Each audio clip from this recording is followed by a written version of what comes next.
Terms use कर रहे थे जो हमें बाद में रियलाइज़ हुई थी कि काफ़ी स्टूडेंट्स वो गेट नहीं कर पा रहे। सो इस चीज़ को भी हम जान लेंगे। एंड सेकेंड थिंग, अगर आपको कोई भी टॉपिक, कोई भी चीज़ समझ नहीं आती, आप लोग 100 बार पूछें, बस हमारी बात कंप्लीट हो जाए। हम खुद आप लोगों से पूछेंगे कि आपको समझ आया, लिटरली हम लोग 100 बार समझाएंगे। बट एक चीज़ कि आप रिस्पेक्ट की टोन में पूछें, हम आपको रिस्पेक्ट की टोन में आंसर देंगे। सो हम ये कोशिश करेंगे कि एक रिस्पेक्टफुल, एक फ्रेंडली इन्वायरमेंट हम लोग क्रिएट करते हुए हम ना चीज़ें पढ़ते जाएं एंड सीखिए। सही? इसमें किसी को कोई क्वेश्चन? सही, तो हम लोग आगे कंटिन्यू करते हैं। सो आप लोग पहले ये बताएं कि लास्ट क्लास किसको बिल्कुल भी समझ नहीं आई थी, या कुछ बोले तो सर के ऊपर से चली गई थी। बिल्कुल क्लियर सिंसियर आंसर दीजिएगा ताकि हमें नॉलेज हो कि क्लास की मेजॉरिटी क्या है। सही? सो आप लोग जिनको क्लास बिल्कुल भी समझ नहीं आई थी वो हैंड रेस कर लें। एंड वो जो हैंड रेस हम करवा रहे हैं वो इसलिए ताकि अगर मेजॉरिटी इस चीज़ पे है तो हम लोग क्लास रिपीट करवा देंगे जो कि लास्ट क्लास में हुआ था। सही? एंड दूसरी चीज़ ये कि अब है ना, कुछ लोग माशाल्लाह से सेल्फ स्टडी करके आते हैं, क्लास से बहुत आगे चल रहे हैं। सो उनके लिए मैं अप्रिशिएट करूँगी। बट एक चीज़ ये कि हमें मेजॉरिटी को देखते हुए क्लास को कंटिन्यू करना होगा। सो अगर जो सेल्फ स्टडी ऑलरेडी करके आते हैं तो हमें एज अ वॉलंटियरली यहाँ पे ग्राउंड पे अगर किसी के स्टूडेंट्स के एरर्स वगैरह आते हैं वो चीज़ें सॉर्ट आउट करवाने में हमारी हेल्प करें। सही? फिर आप बता दें कि जो लास्ट क्लास है किसको बिल्कुल भी समझ नहीं आई थी वो हैंड रेस कर ले एक, एंड इसके अलावा कंटिन्यू हैंड रेस करें ताकि हमें मेजॉरिटी का आइडिया हो जाए। 2, इसके अलावा एक साथ ही हैंड रेस करें, सिंसियर डेटा दे, कोई वो नहीं है। एंड फीमेल्स में से अच्छा, एंड एक और चीज़ कि हम लोग टेक्निकल चीज़ें यूज़ कर रहे थे, वर्ड्स यूज़ कर रहे थे लाइक जेनेरिक्स, डेटा क्लास, वो चीज़ें आप लोग को आई होप सो गेट कर पा रहे हो। अगर कोई गेट नहीं कर पा रहा तो वो आप हैंड रेस कर लें। टेक्निकल टर्म्स हम यूज़ करते हैं वो आपको अगर समझ नहीं आती है तो वो हैंड रेस कर लें। हम इसको कोशिश करेंगे कि सिंपल वे में आपको एक्सप्लेन करते हुए चले। सही? तो आप हैंड रेस कर लें कि जिसको वो कह रहा है कि भाई मुझे सिंपल वे से क्लास है ना समझनी है।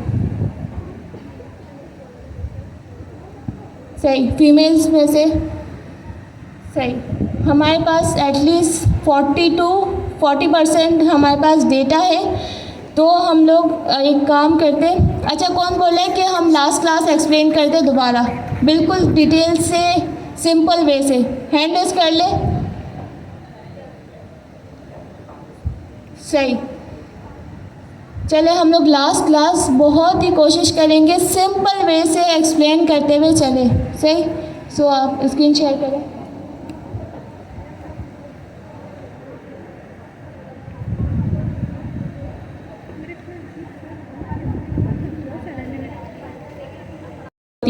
सही, इसमें ना आई होप सो इसका कोई क्वेश्चन नहीं होगा। फिर हम है ना इसके हेलो वर्ल्ड पे जाते हैं।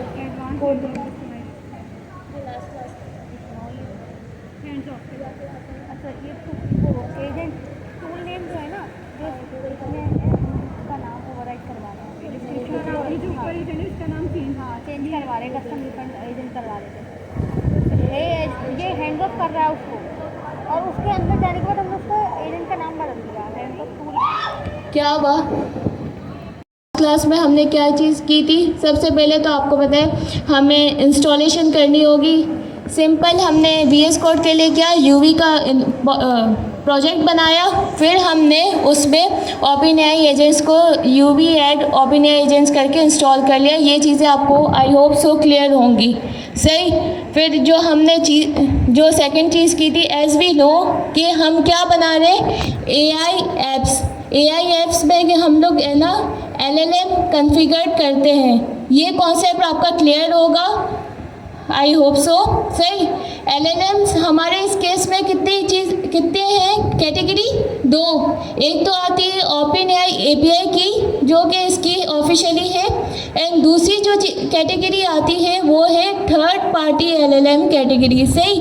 इस थर्ड पार्टी LLM मीन्स कि वो OpenAI की नहीं होती, वो किसी थर्ड पार्टी LLMs होते हैं। लाइक हम क्या यूज़ कर रहे हैं? गूगल API की। आप गूगल API की के अलावा हगिंग फेस या कोई भी ओपन सोर्स LLM इंटीग्रेट कर सकते हैं। सही। फिर इसके लिए हमें जस्ट सिंपल चीज़ क्या करनी होती है? कुछ एक्स्ट्रा कॉन्फ़िगरेशन, कुछ एक्स्ट्रा चीज़ें हमें इम्प्लीमेंट करनी होती है ताकि हम उस थर्ड पार्टी LLM को हमारे AI एजेंट से कनेक्ट कर सकें। इस चीज़ में, इस कॉन्सेप्ट में अगर किसी को कोई इशू? जी अच्छा, हमें पता है कि हम AI ऐप बना रहे। सही। AI ऐप LLM कॉन्फ़िगर्ड होता है। सही। हमारे पास LLM की 2 कैटेगरी है। एक तो है ना क्या है, OpenAI API की, जो कि इसकी ऑफिशियली है, एंड जो दूसरी कैटेगरी आती है वो किसी दूसरी कंपनी की किसी दूसरी थर्ड पार्टी की LLM। सही। वो थर्ड पार्टी LLMs में हमारे पास सबसे पहले तो है जेमिनी, गूगल API की। अगर है ना दूसरी हम बात करें, हगिंग फेस भी हो सकता है, एंड कोई भी ओपन सोर्स LLM हम इसमें इंटीग्रेट कर सकते हैं। बस हमें कुछ एक्स्ट्रा चीज़ें इम्प्लीमेंट करनी होती है ताकि उस LLM को हम अपने AI एजेंट्स के साथ कनेक्ट कर सकें। ये कॉन्सेप्ट क्लियर है? यस।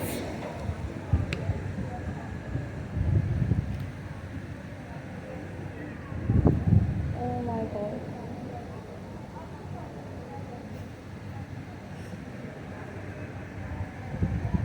मैं बोल के आ गई अभी जब मैं गई थी।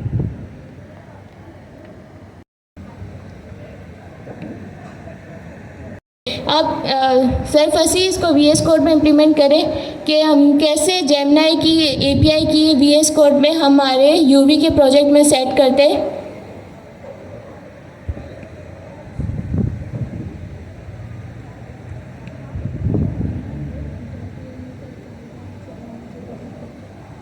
अच्छा देखिए, यहाँ पे हमने क्या किया हुआ है कि हमारे UV के प्रोजेक्ट में ENV की फ़ाइल बना के जो हमारे पास LLM की API की है वो हम यहाँ पे कॉपी पेस्ट कर दें। यहाँ तक क्लियर? सही। फिर हम आते हैं हमारे प्रोजेक्ट पे, जो हमारी एक्स्ट्रा कॉन्फ़िगरेशन की चीज़ें हैं वो हम देख लेते हैं। हमारे पास सबसे पहले तो चीज़ आती है, इसको जूम कर लो थोड़ा, हमें थर्ड पार्टी LLM के लिए कुछ हमें चीज़ें बतानी पड़ती है। वो क्या कि सबसे पहले, क्योंकि ये एक्सटर्नल क्लाइंट है, तो हमने क्या किया, एक्सटर्नल क्लाइंट का इंस्टेंस बनाया। अच्छा, इंस्टेंस क्या होता है कि किसी भी जो क्लास होती है हम उसका जो वो ऑब्जेक्ट बनाते हैं। सही है। वो हम अपनी टेक्निकल लैंग्वेज में उसको इंस्टेंस कहते हैं। ये चीज़ आपको क्लियर होगी। सही। इंस्टेंस बनाए, यहाँ पे हमने एसिंक OpenAI की क्लास कॉल करवाई। ये कहाँ से इंपोर्ट हो रही है? ये एजेंट्स की क्लास से हमने इंपोर्ट करवाई और यहाँ पे हमने कॉल करवा ली। यहाँ पे इसको कॉल करवा के हमने क्या चीज़ें पास की? 2 चीज़ें। एक आ गया API की, जो कि उस थर्ड पार्टी LLM की है। सही। फिर दूसरी आ गई बेस URL, क्योंकि हम जेमिनी की API की यूज़ कर रहे हैं तो इस केस में इसका बेस URL सेम होगा। सही। यहाँ तक इसमें किसी को कन्फ्यूजन? जी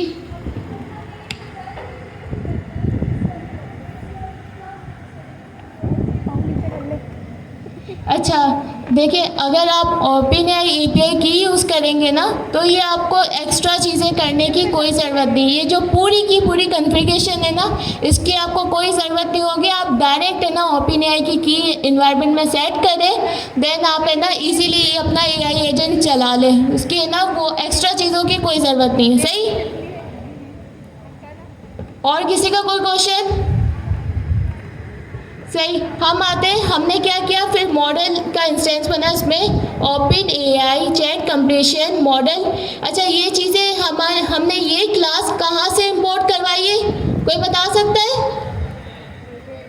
एजेंट से। सही, एजेंट से हमने ये क्लास इंपोर्ट करवाई है। इसमें हमने क्या पास किया, सिंपल हमारा जेमिनी का मॉडल जो कि हम यूज़ कर रहे हैं वो क्या है, जेमिनी 2.0 फ्लैश। आप अपने केस में कोई भी मॉडल इम्प्लीमेंट कर सकते हैं। फिर हमने यहाँ पे क्या किया, ओपन एआई क्लाइंट में हमने जो हमारा एक्सटर्नल क्लाइंट बनाया है उसको हमने पास कर दिया। क्लियर? यहाँ पे किसी का कोई क्वेश्चन? अच्छा, मैं बार बार इसलिए पूछ रही हूँ ताकि आप एट अ टाइम में चीज़ें पूछ लें, फिर आपको ना चीज़ें रह जाती है, वो फिर क्लियर नहीं हो पाती। अगर किसी का कोई भी बेसिक सा भी क्वेश्चन है ना तो वो डायरेक्टली आगे पूछ ले, बट इन रिस्पेक्टिव टोन। सही, फिर हम जी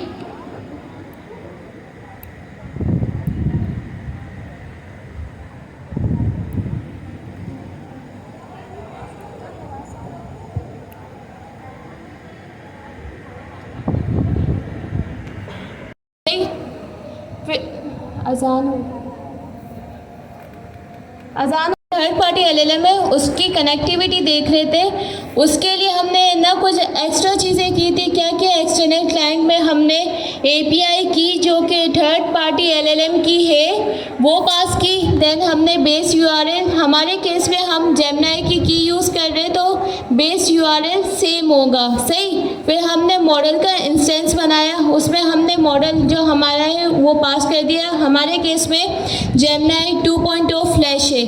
फिर हमने क्या किया, ओपन एआई क्लाइंट इक्वल करके जो हमने एक्सटर्नल क्लाइंट पास किया बनाया था वो हमने इसमें पास कर दिया। देन इन द एंड हम क्या करेंगे, कॉन्फ़िग का इंस्टेंस बनाएंगे। देन रन कॉन्फ़िग की क्लास कॉल करवाएंगे। वो कहाँ से इंपोर्ट हो रही है, वो भी एजेंट्स डॉट रन से रन कॉन्फ़िग की क्लास इंपोर्ट हो रही है। सही, फिर हमने ना उस क्लास पे कॉल करवा के हमने वो जो ऊपर चीज़ें बनाई थी मॉडल पास करवाया।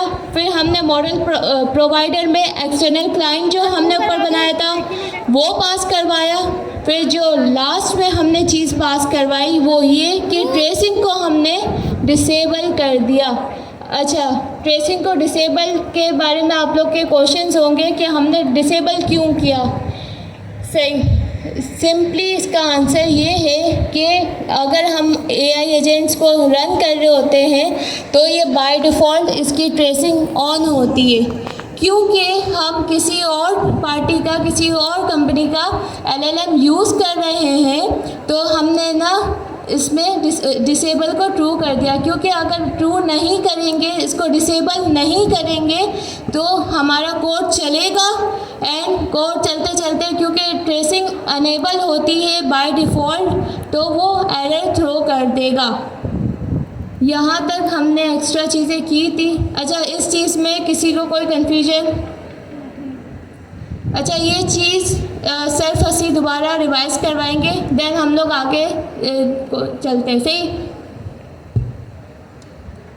अस्सलाम वालेकुम।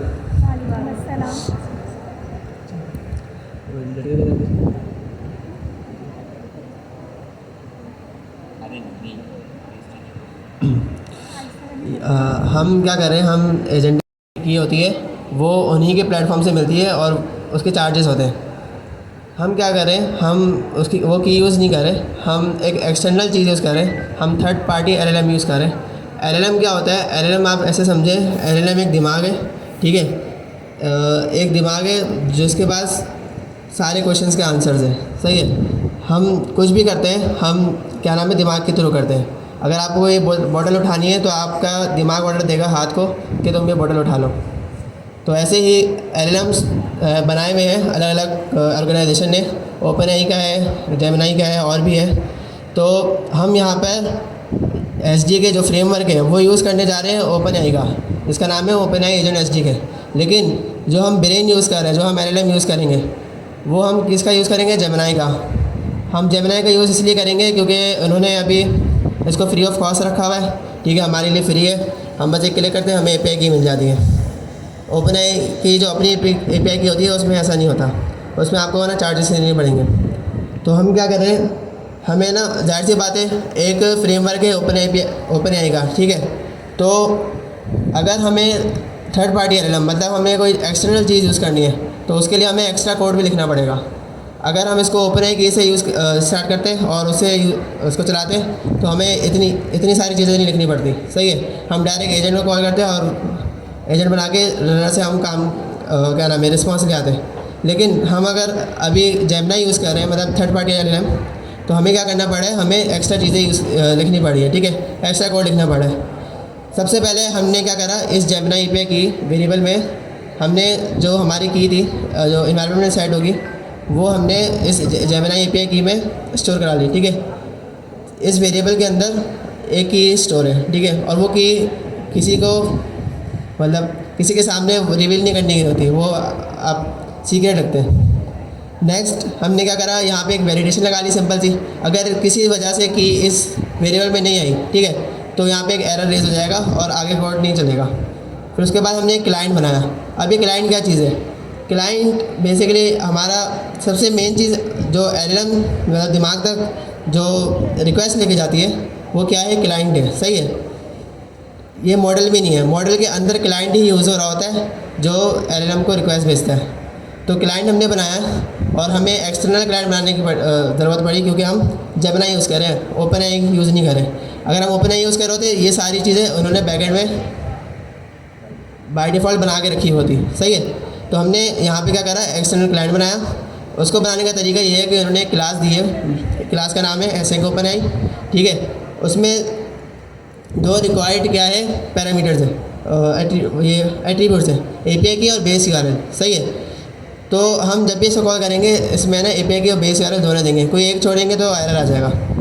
API की हमने दी, API की में वही जेमिनी की जो हमने जनरेट कराई हुई है वो ली हुई है, वो हमने यहाँ पे पास कर दी। तो इस वेरिएबल के अंदर उसको API की मिल गई, सही है। अब दूसरा हमने बेस URL दिया। अब ये बेस URL आप जेमिनी का कोई सा भी मॉडल यूज़ करें आपका बेस URL यही होगा। और ये बेस URL कहाँ से मिलेगा, ये वेबसाइट से मिलेगा उनकी, गूगल वालों की। तो वहाँ से आप ये बेस URL ले सकते हैं। फिर हमने नेक्स्ट लाइन में क्या करा है, मॉडल बनाया। मॉडल बनाने का तरीका क्या है, एजेंट्स के अंदर से एक क्लास इंपोर्ट होती है जिसका नाम है open AI chat completion models, ठीक है। मॉडल और भी होते हैं लेकिन अभी हम ये वाला यूज़ कर रहे हैं, open AI chat completion models.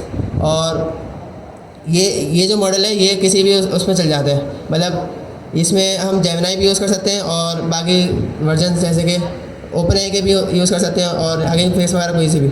तो हमने क्या करा, यहाँ पे एक मॉडल की क्लास थी, उसको हमने कॉल किया, उसके अंदर दो चीज़ें पास करी। पहली चीज़ मॉडल।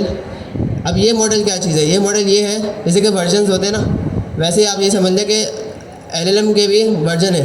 जैसे कि ये समझ लें कि दिमाग होते हैं ना, एक है दिमाग जो एक मैट्रिक पास स्टूडेंट का है और एक है जो PhD पास है, तो दोनों के रिस्पॉन्सेज में फ़र्क होगा, सही है। जो बात PhD वाला करेगा वो मैट्रिक वाला नहीं कर पाएगा, मतलब जिस लेवल की।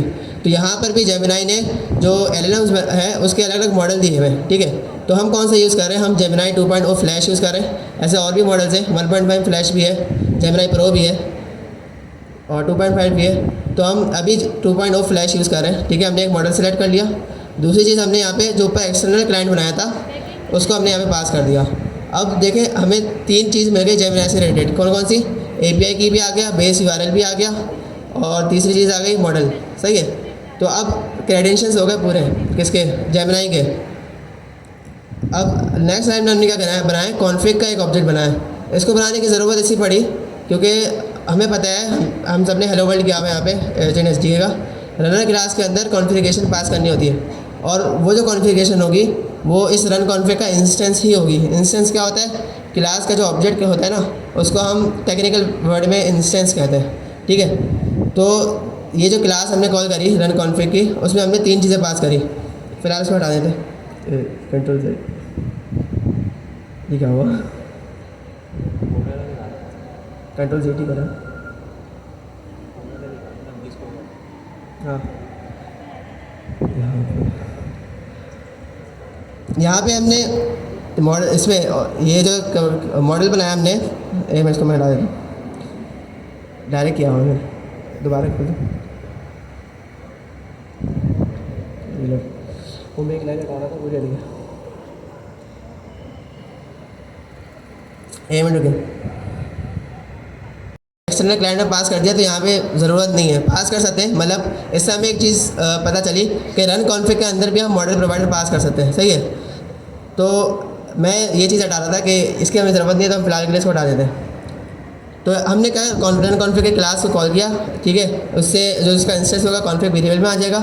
उसमें हमने दो चीज़ें पास करी। पहली चीज़ क्या है, मॉडल जो हमने ऊपर बनाया, और दूसरी हमने ट्रेसिंग को डिसेबल कर दिया। दूसरा हमने क्या करा, ट्रेसिंग को डिसेबल कर दिया।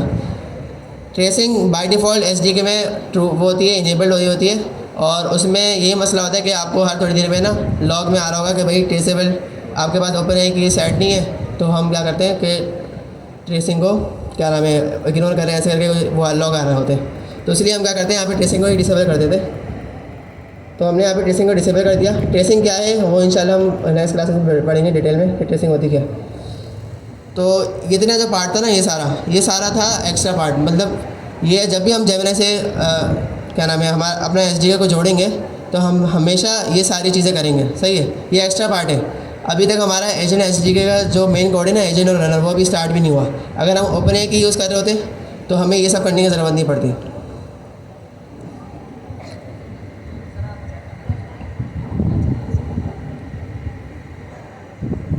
अच्छा, जो ये चीज़ें हमने ना इम्प्लीमेंट की है, ये हर बार अगर आप कोई भी दूसरी कंपनी, दूसरी थर्ड पार्टी एलएलएम यूज़ कर रहे होंगे तो ये चीज़ें हमेशा इम्प्लीमेंट होंगी। अगर आप है ना ओपनएआई की यूज़ कर रहे हैं तो इस चीज़ों की कतई ज़रूरत नहीं, सही। अच्छा, यहाँ तक किसी को कोई भी कन्फ्यूजन जिनके जी?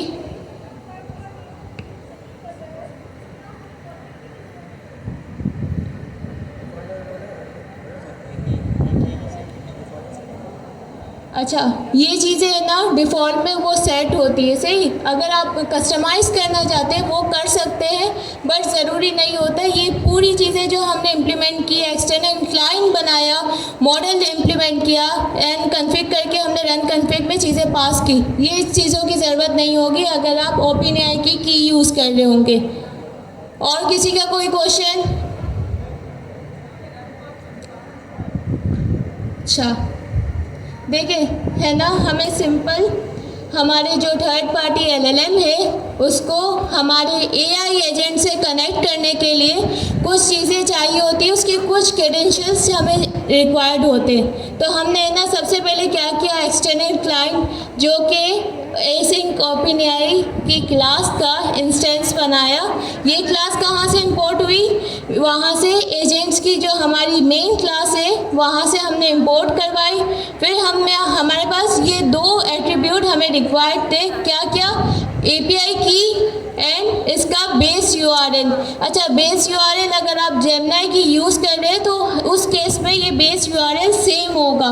अगर आप किसी हगिंग फेस वगैरह यूज़ कर रहे हैं तो आप उसको वो उस केस में अलग होगा, सही। हम लोग है ना फ़िलहाल जेमिनी की यूज़ कर रहे हैं तो ये सेम ही रहेगा। फिर हमने मॉडल डिफ़ाइन किया, सही। मॉडल में हमने ओपनएआई चैट कंप्लीशन मॉडल की क्लास को कॉल करवाया। फिर हमने इसमें क्या क्या पास कर दिया, मॉडल जो कि हम यूज़ करें जेमिनी 2.0 फ्लैश। फिर हमने ओपनएआई के क्लाइंट में हमारा जो एक्सटर्नल क्लाइंट बनाया था वो हमने यहाँ पे पास कर दिया, सही। फिर हमने यहाँ पे इन द एंड हमने जो चीज़ें हमने ऊपर इम्प्लीमेंट की है, क्लाइंट बनाया, मॉडल बनाया, वो हमने कॉन्फ़िग के इंस्टेंस में रन कॉन्फ़िग की हमने क्लास कॉल करवाई एंड हमने चीज़ें वहाँ पे पास कर दी। क्या क्या हमने इम्प्लीमेंट किया था, रिपीट करें। मॉडल एंड मॉडल प्रोवाइडर में हमने यहाँ पे एक्सटर्नल क्लाइंट पास कर दिया। देन हमने ट्रेसिंग को डिसेबल कर दिया क्योंकि ओपनएआई एसडीके में ट्रेसिंग बाय डिफ़ॉल्ट अनेबल होती है जब आप अपना एजेंट चलाएंगे, बट वो थर्ड पार्टी एलएलएम से कनेक्ट होगा तो वो आपका कोड क्रैश कर जाएगा। इस चीज़ से प्रिवेंट करने के लिए, इस चीज़ से बचने के लिए हमने ट्रेसिंग को डिसेबल कर दिया। अच्छा, जो लास्ट में हमारे पास हैंड रेस हुए थे वो आई गेस क्लास सुन रहे होंगे। अगर इनके कोई भी क्वेश्चंस है तो वो आप लोग साथ साथ पूछते जाए ताकि हम लोग आगे कंटिन्यू करें। जी,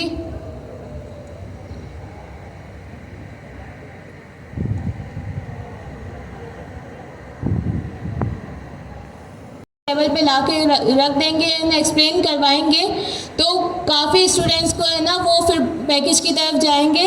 अगर है ना जो चीज़ें आपके ग्रुप में डिस्कस हुई हैं वो फिर आप लोग अगर ब्रेक में टाइम हो ब्रेक देंगे हम लोग, जाहिर सी बात है, तो आप लोग है ना उन सर से आके पूछ सकते हैं। हम इस लेवल पे आके वो पैकेज डिस्कस नहीं कर सकते क्योंकि फिर है ना स्टूडेंट्स के माइंड डाइवर्ट हो जाएंगे। इसके अलावा अगर कोई क्वेश्चंस हो, ये 3-4 लाइनों का कोड है, उसके लिए आप पैकेज की तरफ क्यों जा रहे हैं? ये तो आप साथ साथ इम्प्लीमेंट करते जाएंगे तो आपको याद हो जाएगा, रट जाएगा। ये 3-4 लाइनों के कोड के लिए आप पैकेज की तरफ ना जाए, क्योंकि फिर चीज़ें जाहिर सी बात है, पैकेज अल्लाह ना करे अगर है ना फेल हो गया तो आपका कोड वहीं पे आप बोलेंगे भाई हमें तो चीज़ें समझ ही नहीं आ रही, हमारा कोड कहाँ से फेल हुआ है, हमें क्या पता चलेगा। तो ये चीज़ों को देख लीजिएगा। ब्रेक में अगर किसी को कोई है ना पैकेज के बारे में चीज़ें पूछनी हो तो वो सर के पास आ जाए। इस पैकेज के अलावा अगर किसी का कोई क्वेश्चंस हो तो आप पूछ सकते हैं जी।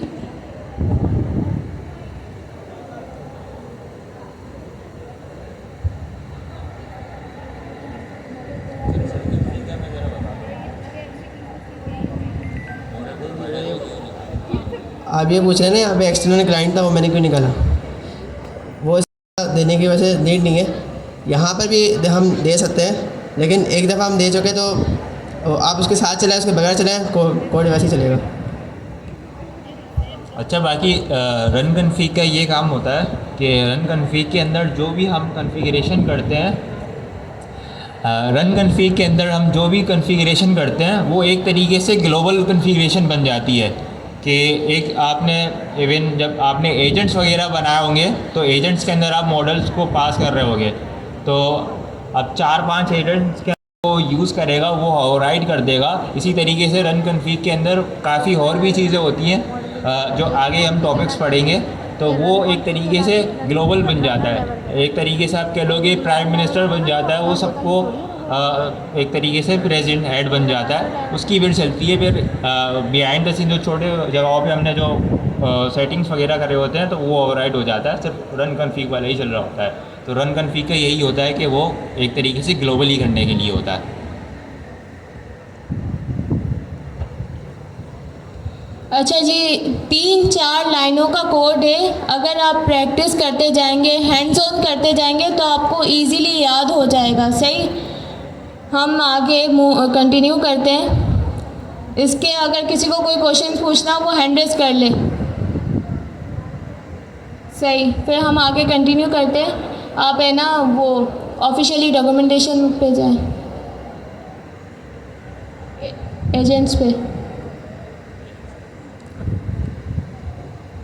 अच्छा, तो हमने इंट्रोडक्शन में कुछ प्रिमिटिव्स देखे थे, उनमें से एक हमारे पास आ जाता है एजेंट्स। एजेंट्स क्या है? हमारी एआई ऐप का बिल्डिंग ब्लॉक है। अगर इन केस सिंपल में हम कहें तो हमारी एआई ऐप की बुनियाद है। इस पे हमारी एआई ऐप चल रही होती है, रन करते हैं, फिर हम इस पे काफ़ी चीज़ें ना पास करते हैं, लाइक जैसे इंस्ट्रक्शंस हो गया, नेम वगैरह, वो चीज़ें कॉन्फ़िगरेशन में हम पास करते हैं। बस एजेंट्स का आप यही कॉन्सेप्ट में रखें, हमारी एआई ऐप की बुनियाद है जिस पे हमारी ऐप रन करती है। यहाँ कॉन्सेप्ट आपको क्लियर होगा। हम इसके देखिए, हमारे पास कॉन्फ़िगरेशन में, हमारे पास बेसिक कॉन्फ़िगरेशन में क्या क्या चीज़ है, रिपीट करें। नेम है, नेम, अच्छा नेम रिक्वायर्ड है या ऑप्शनल है? रिक्वायर्ड है। सही। फिर हमारे पास आगे इंस्ट्रक्शंस। इंस्ट्रक्शंस और कुछ नहीं, हमारे एआई एजेंट का पर्सोना है। पर्सोना क्या है? मैं किसी एक पर्सन को उसका टास्क डिफाइन करूँ कि आपको भाई ये चीज़ें क्लास में करनी है। कि फॉर एग्जांपल अगर मैं किसी स्टूडेंट को बोलूँ कि आपको एज अ वॉलंटियर कहना, वॉलंटियर करनी है कि क्लास में स्टूडेंट्स के एरर सॉल्व करना है, तो वो उस स्टूडेंट का क्या हुआ? पर्सोना, उसकी इंस्ट्रक्शंस। सही। फिर हमारे पास है ना आ जाता है मॉडल। अगर आप मॉडल पास करना चाहें, स्पेसिफिकली किसी एजेंट को पास करें कि बाय डिफ़ॉल्ट अगर ओपन एआई API की बात करें तो वो फॉर यूज़ कर रहा होता है, आप है ना मॉडल चेंज कर सकते हैं। सही। फिर हमारे पास आ जाते हैं टूल्स। टूल्स क्या होते हैं कि देखिए, अच्छा हम है ना देखें, LLM itself is not capable of doing anything meaningful। Means कि LLM से हम पूछें कि भाई मेरी जैसे एक ऑर्गेनाइजेशन चल रही है, सही, मैं उस LLM से मैंने पूछा भाई मुझे बताओ कि मेरी ऑर्गेनाइजेशन में कितने कस्टमर्स हैं, तो LLM क्या मुझे रिप्लाई कर पाएगा? क्यों? क्योंकि उसके पास कोई चीज़ें ही नहीं है। LLM बोलेगा भाई मेरे पास कोई चीज़ नहीं है, मैं आपको कैसे बताऊं कि आपके ऑर्गेनाइजेशन में कितने कस्टमर्स हैं। तो इस चीज़ को ओवरकम करते हैं टूल्स के साथ, फंक्शन कॉलिंग के साथ। हम क्या करते हैं, एक्स्ट्रा चीज़ें हम प्रोवाइड करते हैं हमारे AI एजेंट के साथ, ताकि हमारा जो AI एजेंट है वो हमारे टास्क के अकॉर्डिंग आउटपुट हमें दे सके। इसको इम्प्लीमेंट करते हैं। कोड पे आ जाए आप।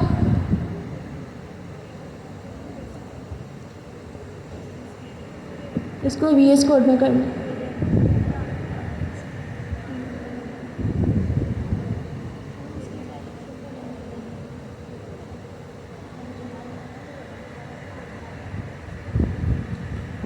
अच्छा, हम सिंपल के लेके चलेंगे, VS कोड में हम इम्प्लीमेंट करते हैं साथ साथ। सही। यहाँ पे हमने क्या किया, सिंपल सा हमने एजेंट बनाया हुआ है, एजेंट का वेरिएबल बनाया, एजेंट की क्लास कॉल करवाई, इसमें क्या क्या चीज़ें पास करवाई स्क्रीन पे आपको शो हो रही होंगी। नेम है, इंस्ट्रक्शन है। सही। नेम हमारे पास क्या है, रिक्वायर्ड है। अच्छा ये देखिए, छोटी छोटी चीज़ें है ना आपको क्विज़ में बहुत हेल्प कर सकती है, तो इन चीज़ों को आप अच्छे से रिमेंबर कर लीजिएगा, आपको क्विज़ में बहुत हेल्प होगी। सही। फिर हमारे पास हमने क्या किया, नेम पास किया। नेम असिस्टेंट के अलावा आप XYZ कुछ भी पास कर सकते हैं, सिर्फ असिस्ट का नेम चेंज कीजिएगा। सही। हमने हमारे रिक्वायरमेंट के अकॉर्डिंग हमारे एजेंट को क्या किया, नेम पास कर दिया। आप अगर कुछ भी अपने रिक्वायरमेंट के अकॉर्डिंग आप कुछ बनाएं, AI एजेंट बनाएं, तो आप उसको अपने रिक्वायरमेंट के अकॉर्डिंग चीज़ें पास कर सकते हैं। यहाँ पे हमने क्या पास किया, हेल्पफुल असिस्टेंट। फिर हमने इंस्ट्रक्शंस में क्या कर दिया कि हमने एजेंट को बनाया कि आप एक हेल्पफुल असिस्टेंट है। सही। वो अब क्या करेगा, इसका रिस्पॉन्स भी आपको हेल्पफुल वे से करके देगा। सही। यहाँ तक क्लियर, एजेंट्स पे चीज़ें क्लियर है। किसी का कोई भी क्वेश्चन हो वो काइंडली हैंड रेज कर ले। सही। हम आगे कंटिन्यू करते हैं। फिर हम जी, अच्छा मॉडल हम है ना हमारी अगर रिक्वायरमेंट है तो हम स्पेसिफिकली प्रोवाइड कर सकते हैं, वैसे ज़रूरी नहीं है। सही। देखिए यहाँ पर है ना कुछ चीज़ें साइड है पीछे बैकएंड में, एक होता है एजेंट, एक होता है रनर। ठीक है।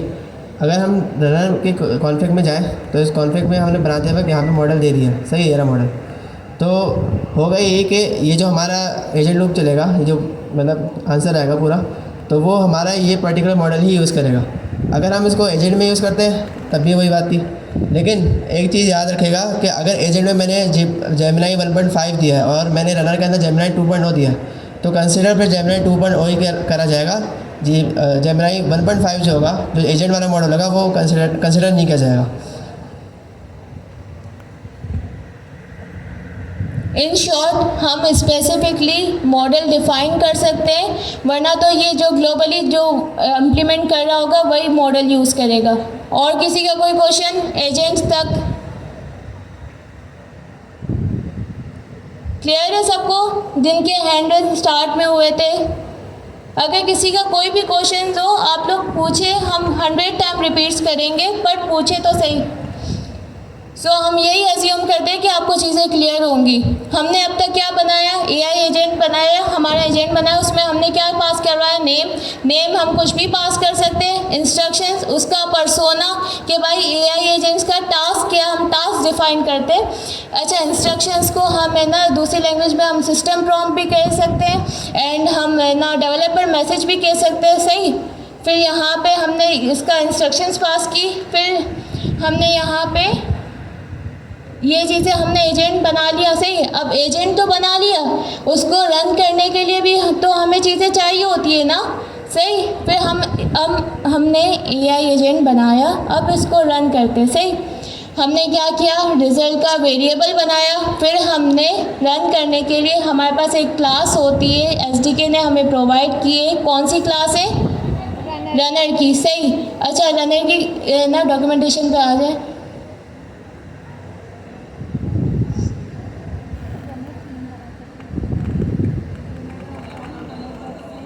होते 3, कौन कौन से, रन थिंग और रन फ्री। अच्छा, रन क्या है, नॉर्मल जो LLM चलाता है, एसिंक्रोनस से वर्क करता है। दूसरा रन सिंक एंड तीसरा, सही, ये भी ज़बरदस्त। अच्छा, इसको इम्प्लीमेंट करते हैं, कोड पे आ जाए आप। हमने यहाँ पे क्या किया, रनर की क्लास कॉल करवाए क्योंकि हमें हमारे AI एजेंट को रन करवाना है, सही। फिर यहाँ पे हमने कौन सा मेथड कॉल करवाया है, रन से क्या है, सही। यहाँ पे हमने क्या क्या चीज़ें पास करवाई कि भाई हमें अगर हमारी AI ऐप रन करवानी है तो भाई हमारा स्टार्टिंग एजेंट हमें यहाँ पे पास करना होगा। स्टार्टिंग एजेंट का नेम हमने यहाँ पे क्या रखा हुआ है, यहाँ पे हमने स्टार्टिंग एजेंट पास किया। फिर हमने इनपुट जो कि हमारा यूज़र का इनपुट कि भाई यूज़र क्या क्वेश्चन कर रहा है, क्या क्वेरी कर रहा है कि हमारा AI एजेंट इसको अच्छे से रिप्लाई कर पाए, सही। फिर हमने, आपको याद होगा कि कुछ एक्स्ट्रा चीज़ें की थी क्योंकि हम थर्ड पार्टी LLM यूज़ कर रहे थे, तो हमने एक्स्ट्रा चीज़ें कॉन्फ़िगरेशन की थी, वो हम इसको रन टाइम पे रन कॉन्फ़िग में पास कर देंगे, जो हमने अभी है ना थोड़ी देर पहले चीज़ें इम्प्लीमेंट की थी। फिर सही, अब हमने AI एजेंट भी बना लिया, उसको रन करने के लिए हमने जो चीज़ें रिक्वायर्ड थी वो भी पास करवा ली। अब हम क्या करते हैं, सिंपल हमारे जो AI एजेंट का है, हमने रिजल्ट इंस्टेंस बनाया था, उसका हमारे AI एजेंट का फाइनल आउटपुट हम इसको प्रिंट करवा के रन करके चलाएंगे, सही। अच्छा, इसको रन कर लें। अच्छा, यहाँ तक अगर किसी का कोई क्वेश्चन हो जी।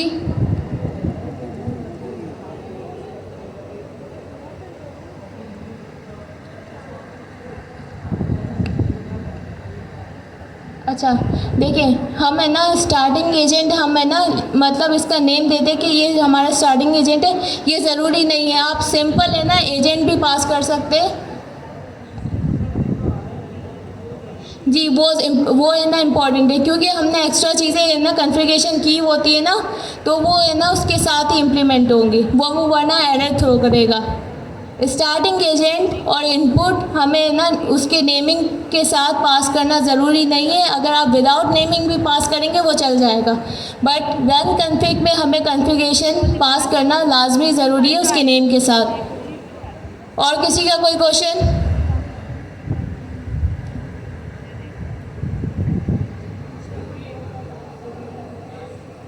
जी?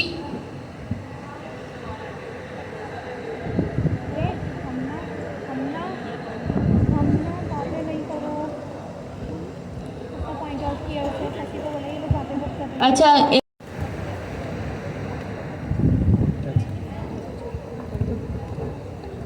अच्छा, इन बाई का क्वेश्चन था वो ये कि हम जो मॉडल पास कर रहे हैं वो कौन से लेवल पे चल रहा है, एजेंट लेवल पे या ग्लोबल लेवल पे, सही।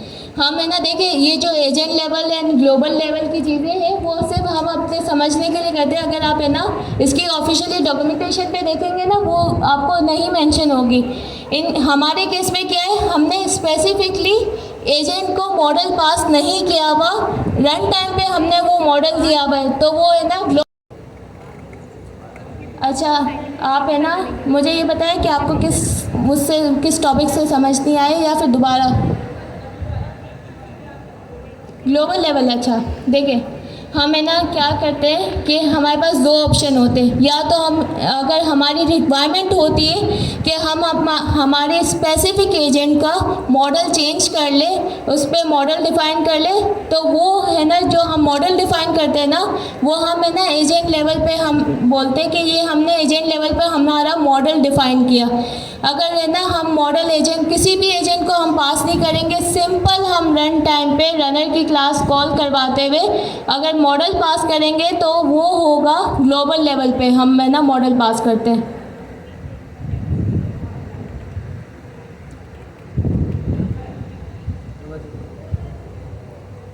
इसके अलावा किसी का कोई क्वेश्चन?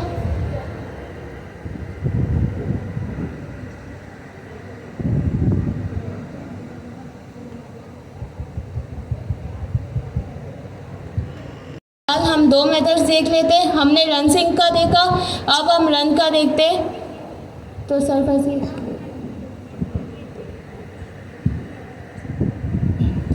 अभी तक हम ना कोड को सिंक्रोनसली रन कर रहे थे, ठीक है। यहाँ पे जो मेथड है हमारे पास रन सिंक है, इसी कोड को हम एसिंक्रोनस भी चला सकते हैं। उसमें हमारे पास फ़ायदा ये होगा कि हम एक रनर मतलब मल्टीपल रनर एक वक्त में चला पाएंगे, ठीक है।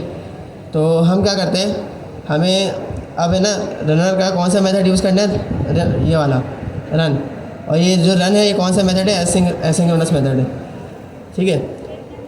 तो जाहिर सी बात है कोई एसिंक्रोनस मेथड हो तो हमें इसको अवेट करके ही यूज़ करना पड़ता है।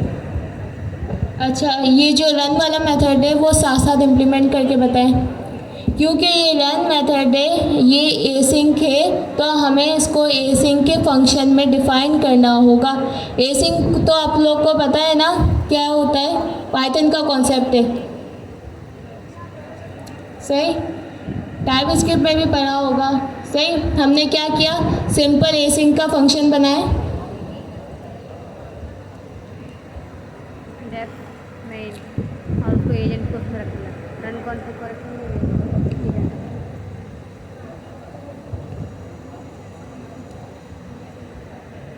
अब वेट लगाएंगे और कॉल करेंगे मेन। हमने क्या किया, एसिंक का फंक्शन बनाया। अच्छा, अब एसिंक के फंक्शन में हम हमारा एजेंट डिफ़ाइन करते हैं। एजेंट बनाए आप, बना हुआ है। सही।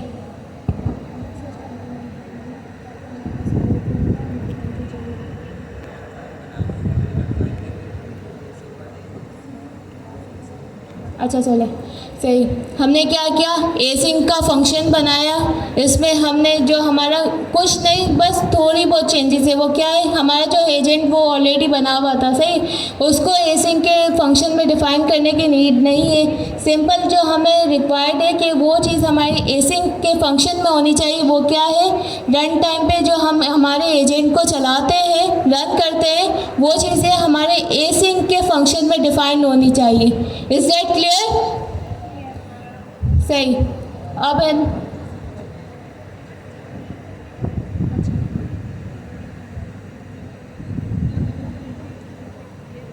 अच्छा, तो जी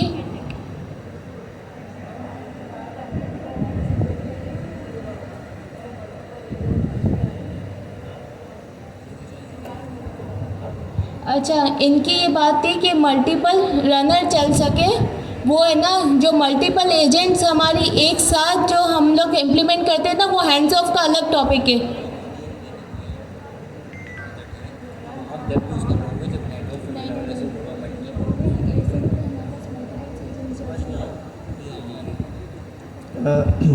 आप ये कह रहे हैं ना कि मैंने जो बात की थी कि हम मल्टीपल रनर को कैसे कॉल करें, आप ये बोले कि ये आपको हैंड्स ऑफ का केस लग रहा है।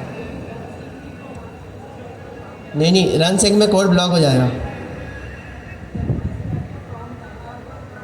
हाँ, आंसर सारा मतलब आंसर में फ़र्क नहीं पड़ेगा, एजेंट वैसे ही होकर जाएगा और वही रिस्पॉन्स लेकर आएगा। हमें बस यहाँ पे हमने रन मेथड लगाया, इसमें ये होगा कि हमारे यहाँ पे इस लाइन में कोड ब्लॉक नहीं होगा। हम आगे वो क्या नाम है, हम इस रनर को async.gather के एक मेथड होता है, उससे हम multiple runner at a time भी इसको वो कर सकते हैं, कॉल कर सकते हैं इसके थ्रू।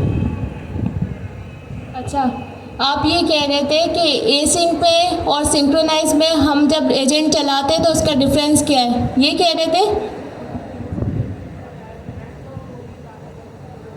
ये हैंड्स ऑफ वाला जो कॉन्सेप्ट है ना वो अलग है।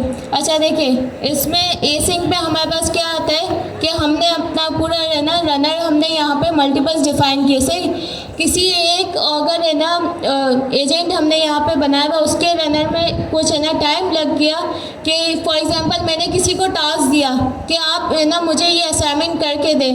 रन सिंक में क्या होगा, सिंक्रोनसली क्या होगा कि मैं उनके असाइनमेंट का वेट करूँगी जब तक, फिर है ना मैं अपना पढ़ाना भी स्टार्ट नहीं करूँगी जब तक वो कंप्लीट नहीं करेंगे, मैं आगे चीज़ टास्क कंटिन्यू नहीं करूँगी।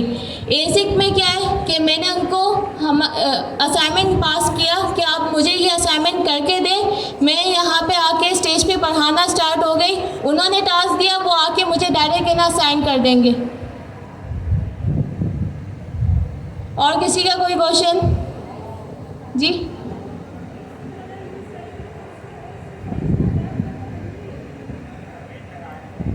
जी।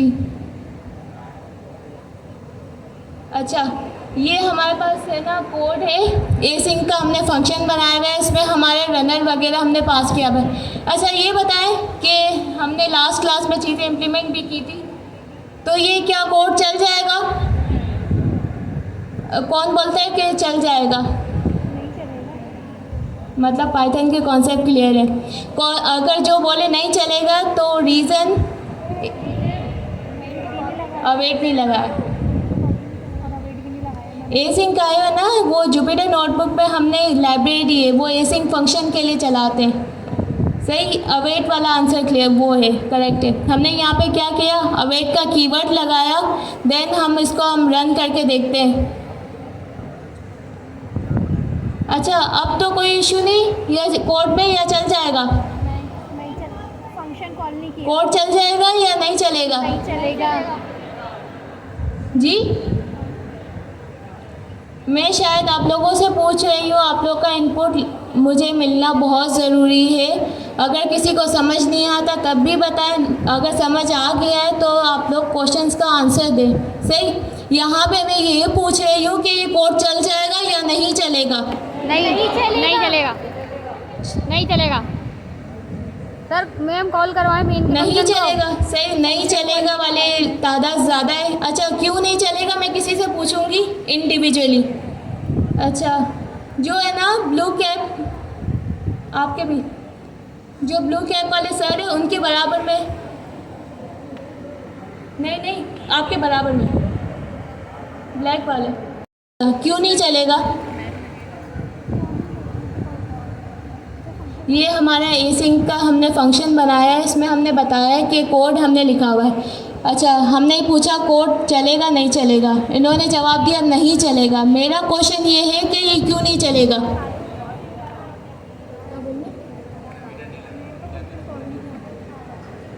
कौन सा पैरामीटर नहीं लगा है? एसिंक शायद लगा हुआ है, बोला जो जुपिटर नोटबुक होती है वो सिंक में चलती है। सही, अच्छा इसको रन करके देख लेते हैं, अब चलेगा? दिख ही नहीं रहा। अब चल जाएगा कोड या नहीं? मैम नज़र नहीं आ रहा, स्क्रॉल कर दें। इसको चेक कर लेते, चले सही है।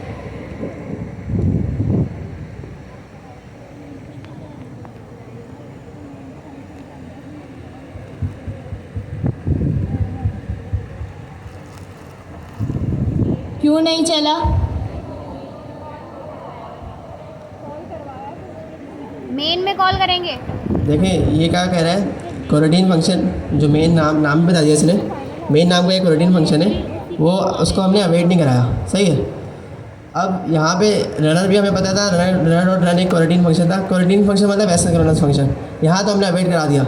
अब सवाल ये है कि हम इस मेन के पीछे यहाँ पे अवेट सवाल ये क्या नाम है, ये बोल तो यही रहेगा भाई इसको हमने अवेट नहीं कराया, चलो हम यहाँ पे अवेट लगा देते हैं।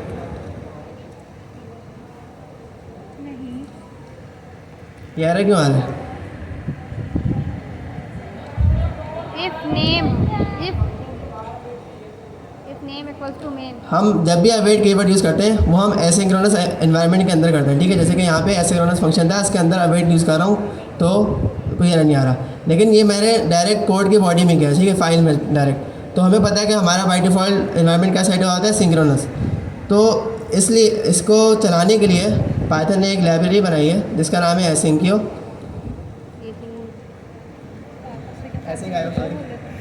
जो हमने लास्ट क्लास में भी इम्प्लीमेंट की थी, एसिंक आयो। अब यहाँ पे देखिए ये एसिंक आयो मैंने इंपोर्ट कराया। मैं क्या करूँगा, मैं इसका एक मेथड है, उसका नाम है रन। अब ये जो डॉट रन मैंने कर दिया ना, अब इसको है ना, क्या नाम है ये, इसको अब इसके अंदर ना एसिंक्रोनस एनवायरनमेंट मिल जाएगा। तो मैं क्या करूँगा, मैं ये जो फंक्शन है इसको बैकर अवेट के वो उन्होंने खुद हैंडल किया हुआ है, अवेट लाने की ज़रूरत नहीं है। मैं यहाँ पर ये पास करवा दूँगा। तो अब ये वाला जो काम था ना अवेट वाला, वो ये सारी चीज़ें खुद हैंडल कर रहा है, हमें यहाँ पे कोई लिखने की ज़रूरत नहीं है। अब मैं इस कोड को चलाऊँगा तो ये चल जाएगा।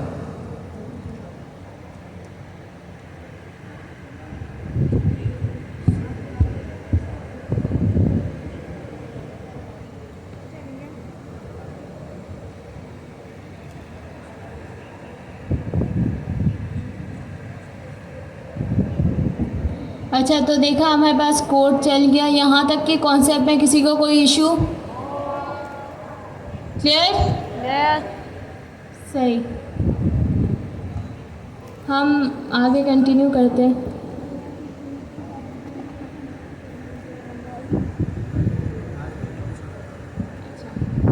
कॉन्फ़िगरेशन की ज़रूरत थी आपके अकॉर्डिंग, वैसे तो वो 3-4 लाइनों का कोड है, सही। अब हम ओपनएआई की की के साथ भी यूज़ करके देख लेते कि देखें ओपनएआई की की ने हमें कितना फैसिलिटेट किया कि हमें उस एक्स्ट्रा कोड की कोई ज़रूरत नहीं पड़ी, इजीली हमारी एआई एजेंट है ना रन कर गई, सही। यहाँ पे अगर किसी के पास ओपनएआई की है तो उन्होंने वो सेट की। आप है ना इसको ओपनएआई की के साथ यूज़ करके देख लेते हैं।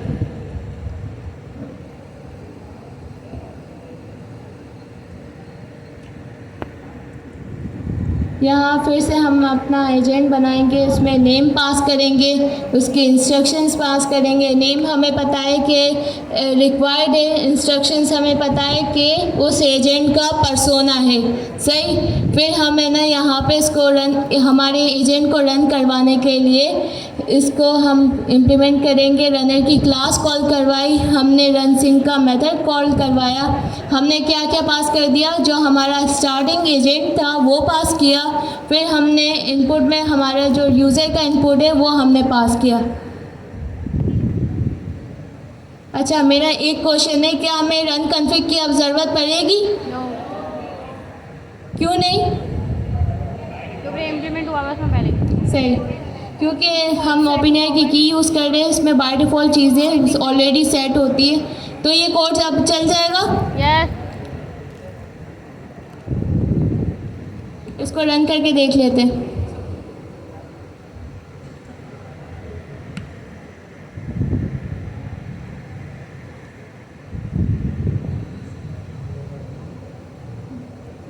हमारे पास हमने देखा कि ओपनएआई की के साथ सिंपली हमारा एजेंट चल गया, हमें कोई एक्स्ट्रा चीज़ों को इम्प्लीमेंट करने की ज़रूरत नहीं पड़ी।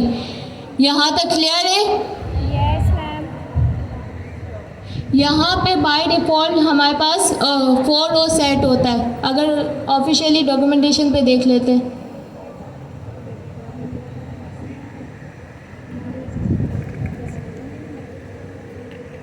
वेरिएबल बनाए लिखेंगे, वेरिएबल तो बताए ना, फिर उसमें हम स्ट्रिंग में हमारी की पास कर देंगे और देन हमारे जो मेन डॉट पी वाई है उस की को हम इंपोर्ट करवा लेंगे .env की मदद से, सही। यहाँ पे एक बार दिखा भी लेते हैं। अच्छा, कोड में हम देख लेते हैं। देखिए यहाँ पे हमारे पास ऑफिशियली जो डॉक्यूमेंटेशन है एसडीके की, यहाँ पे हमारे पास मेंशन है कि ओपनएआई की अगर हम यूज़ करते हैं तो बाय डिफ़ॉल्ट हमारे पास कौन सा मॉडल यूज़ करता है, कौन सा लिखा हुआ है, सही। ये है ना बाय डिफ़ॉल्ट इम्प्लीमेंट हो रहा होता है। अगर आप चाहते हैं कि आप दूसरा मॉडल यूज़ करें तो आप एजेंट में जाके उसको चेंज कर सकते हैं। देखें, ओपन का फ़ायदा ये था कि हमने ना कॉन्फ़िगरेशन करनी पड़ी, ना हमें अपना इन्वायरमेंट वेरिएबल्स, इन्वायरमेंट वर्चुअल जो हमने इन्वायरमेंट बनाया था ENV की जो फाइल बनाई थी, वहाँ से हमें अपनी API को यहाँ पर ला के पास भी नहीं करना पड़ा। सही है, वो भी उसने बैकएंड में खुद ही नाम से उठा लिया। अब यहाँ पे देखें, दिखा दें, अच्छा नाम होना ये ज़रूरी है, ठीक है। ओपन API की अगर मैं यहाँ पे कोई एरर करूँगा ना, जैसे मैं की 1 कर दूँगा, तो ये फिर ये खुद नहीं उठाएगा नाम से। क्यों नहीं उठाएगा? क्योंकि वहाँ पे बैकएंड में कोड लिखा हुआ है कि ओपन इन्वायरमेंट से कौन से उठाएगा, वो ओपन API की, ऐसे ही लिखा होना चाहिए। तो उसने इन्वायरमेंट से उठाया है, मतलब की वैल्यू ली है इसलिए क्योंकि यहाँ पे हमने यहाँ पे सेट की हुई थी इस नाम से। अगर नाम गलत होता तो यहाँ पे वो API की नहीं मिलती उसे।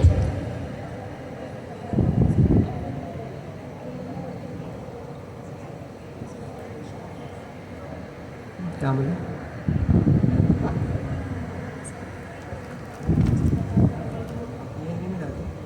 जितने भी हमारे सीक्रेट्स होते हैं ना, जैसे कि API कीज़ वगैरह, वो हम एक .env की फ़ाइल बनाते हैं, ठीक है। और उसके अंदर हम ये क्रेडेंशियल्स डालते हैं, ठीक है। हम यहाँ पे वेरिएबल का नाम देते हैं इक्वल्स टू और उसकी वैल्यू। फिर अगर हम उसको फॉर एग्जांपल मुझे इस चीज़ को गेट करना है अपनी किसी भी पाइथन की फ़ाइल में, तो मैं क्या करूँगा, एक छोटा सा कोड है यहाँ पे,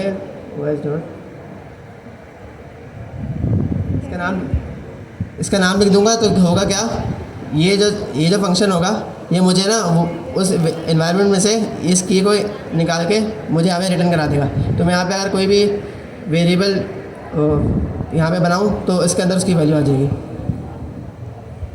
सिंपली हम यूवी के प्रोजेक्ट में .env की फ़ाइल में हमारे वेरिएबल पे की पास कर देते, फिर हम उस की को हमारी स्पेसिफिक जो फाइल होती है main.py, उसमें हम इजीली गेट कर सकते हैं import os करवा के, एंड है ना os.getEnv, एंड जो वो हमने नेम रखा था वो यहाँ पे हम पास कर देंगे, तो हम इजीली हमारी API की को गेट कर सकेंगे। और किसी का कोई क्वेश्चन? चलिए हम आगे कंटिन्यू करते हैं।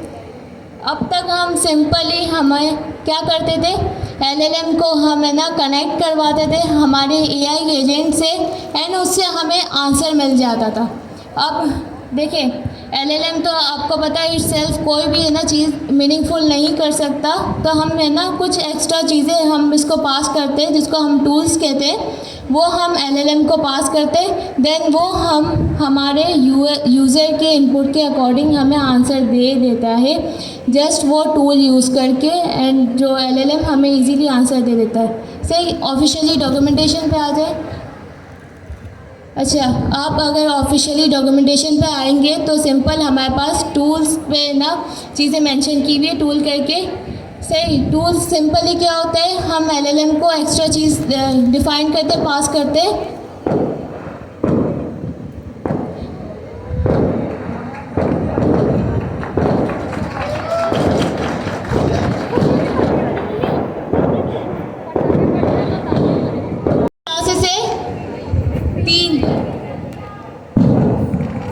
तीन हमारे पास क्लासेस है। एक क्या है, होस्टेड टूल्स। होस्टेड टूल्स क्या है, सिंपली अगर आप OpenAI की यूज़ कर रहे होंगे तो वो SDK ने कुछ होस्टेड टूल्स दिए हुए, कुछ टूल्स ऑलरेडी हमें बना के दिए हुए, वो हम यूज़ कर सकते हैं सिर्फ उस केस पे कि हमारे पास SDK की OpenAI की API की हो। एंड जो क्लास छोड़ के ना फायरवर्क्स देखने जा रहे हैं तो भले आपका कॉन्सेप्ट है ना रह जाएगा। एडमिन काइंडली उनको देखिए, वो है ना क्लास छोड़ के फायरवर्क्स देखने गए हुए।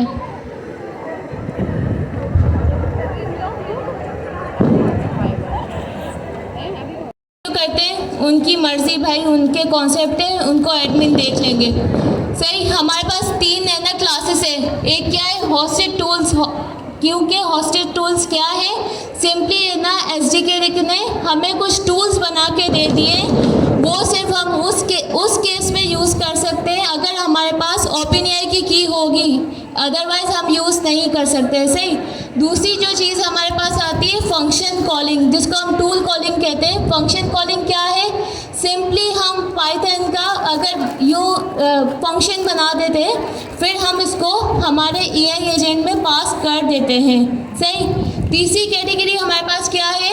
Agent as a tool. Agent as a tool कुछ नहीं होता, सिंपल हम एजेंट को दूसरे एजेंट में इसको एज अ टूल यूज़ करते हैं। ये हमारे जी एंड ऑफ का कॉन्सेप्ट अलग है। सही।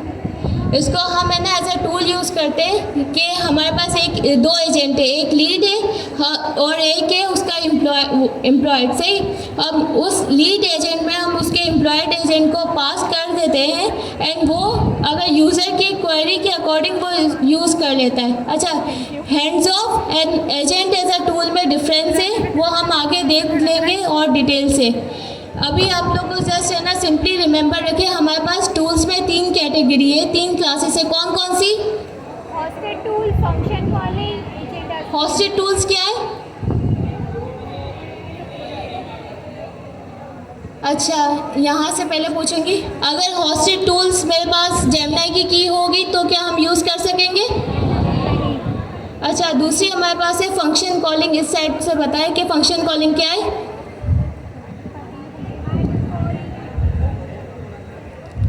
सही। एंड तीसरी हमारे पास चीज़ है एजेंट एज अ टूल। अच्छा, एजेंट एज अ टूल है ना, डिटेल टॉपिक है, वो हम आगे कंटिन्यू करेंगे। जस्ट है ना अभी कॉन्सेप्ट समझे। अच्छा, हम थोड़ा सोचते हैं इस बारे में। अगर हमें कोई एक टूल ऐसा बनाना है जिसमें एजेंट यूज़ करना हो, तो हम कैसे बनाएंगे? आपके दिमाग में क्या आ रहा है? एक टूल बनाएंगे, उसके अंदर रनर यूज़ करेंगे, है ना, और फिर रनर का जो भी आउटपुट आएगा वो हम एज अ टूल आउटपुट रख लेंगे। तो जो एजेंट एज टूल है वो यही है, इन्होंने बिल्ट इन बना के दे दिया है। उसमें होता ये है कि जो एजेंट होता है ना, वो बैकएंड में उसका रनर बनता है और उस रनर के अंदर वही एजेंट पास होकर फिर आउटपुट लेकर आता है। इसको हम डिटेल में पढ़ेंगे इंशाल्लाह। पहले टूल की यूज़ केसेस बताता हूँ, डाउट करिए, फिर एजेंट टूल का थोड़ा सा और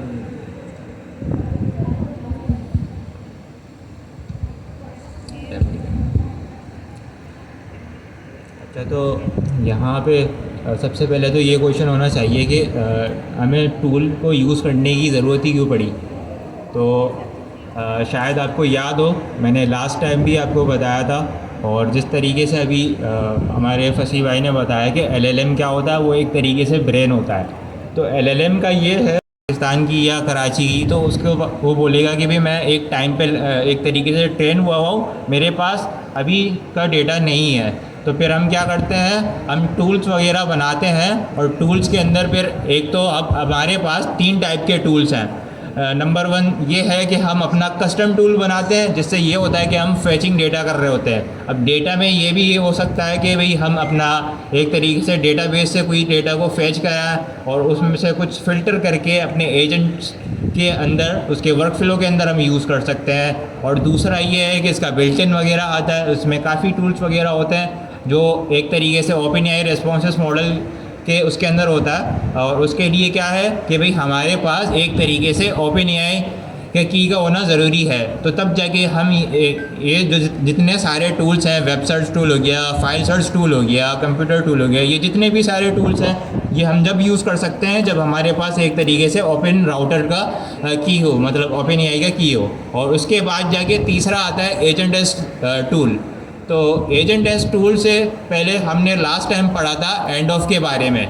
तो एंड ऑफ का क्या सीन था? अब उससे पहली बात ये है कि इतने सारे एजेंट्स बनाने की ज़रूरत क्यों पड़ रही है? एक ही एजेंट काफ़ी नहीं है। अब आप इस चीज़ को इस तरीके से समझे, मैंने लास्ट टाइम भी आपको बताया था एजेंट के बारे में कि एक तो जनरल डॉक्टर होता है, सही है। अब मैं भी, मुझे कोई एक आई से रिलेटेड कोई भी इशू है, सही है। अब जनरल डॉक्टर तो एक तरीके से उसको ज़्यादा इस चीज़ के बारे में नॉलेज नहीं होता, वो नॉर्मल से दवाई वगैरह देता है, वो बस एक तरीके से दवाई देता है कि अगर कोई एक तरीके से वायरल हो वो सही हो जाएगा। लेकिन कोई स्पेसिफिक या कोई सीरियस होता है तो वो फिर आपको एक तरीके से प्रिस्क्राइब देता है कि भाई हाफ स्पेशल डॉक्टर के पास चले जाओ। तो इसी तरीके से। और दूसरी बात ये है कि भाई एजेंट्स इतने बनाने की क्यों ज़रूरत पड़ रही है। अब देखें, अगर एक ही बंदे से, अब आप ख़ुद भी देखें कि मैं एक तरीके से कंप्यूटर साइंस की फ़ील्ड भी मैं पढ़ लूँ और उसका एक डीप के अंदर जाके मैं पढ़ लूँ, और इसी तरीके से मैं एक तरीके से जितने इंग्लिश का फ़ील्ड हो गया, बाकी फ़ील्ड हो गए, तो ऐसा नहीं हो सकता कि मैं सबके सब फील्ड के अंदर 100% एक तरीके से एक्यूरेट हूँ। सही है। और एक ही बंदे से आप देखें डिपार्टमेंट्स वगैरह के अंदर हो गया, गवर्नमेंट के डिपार्टमेंट में हो गया, कि सबको सब मॉड्यूल्स के अंदर ब्रेक करके भाई उसका एक तरीके से मॉड्यूल्स के अंदर ब्रेक किया जाता है कि भाई एक काम ये करेंगे, इसके बाद जाके स्टेप 2 पे वो बंदा जाके काम को संभाल रहा होगा। ये नहीं है कि एक ही बंदे पे सारा काम आपने करवा दिया। लाइक आपने अब ये मुझे थोड़ा सा एग्जांपल समझ नहीं आ रहा, लेकिन खैर, तो इस तरीके से होता है कि हम क्या करते हैं, अपने एजेंट्स को ब्रेक करते हैं ताकि वो एक स्पेशल एजेंट बन जाए और उस स्पेशल के अंदर वो इतना माहिर हो कि वो उस यूज़र की सही से गाइड कर सके। तो एंड ऑफ के साथ ये सीन है कि एंड ऑफ में होता ये है कि जब सबसे पहले तो अभी हमारा होता है ट्रियाज एजेंट, जो होता है एक तरीके से जनरल एजेंट।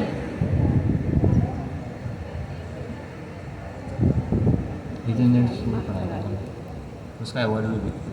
तो एंड ऑफ में ये था, पहले ट्रियाज एजेंट होता है और ट्रियाज एजेंट के बाद जाके वो क्या करता है, देखता है कि भाई ये मेरे काम का चीज़ है या कोई दूसरा स्पेशल एजेंट है, ये उसको पास करना है। तो एंड ऑफ में ये होता है कि फ़र्स्ट टाइम जब उसने एंड ऑफ कर दिया, उस बंदे को उस टास्क को डेलीगेट कर दिया, तो क्या होता है कि हमारा एजेंट अब हो गया अपडेट।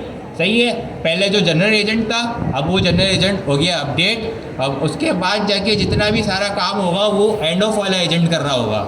सही है। तो इसमें ये ख़राबी थी।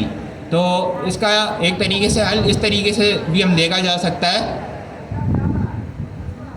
एंड ऑफ एजेंट बता रहा हूँ मैं क्यों ज़रूरत पड़ी है। अच्छा, एक सेकेंड, इसको है ना सिंपल वे से मैं लेके चलती हूँ।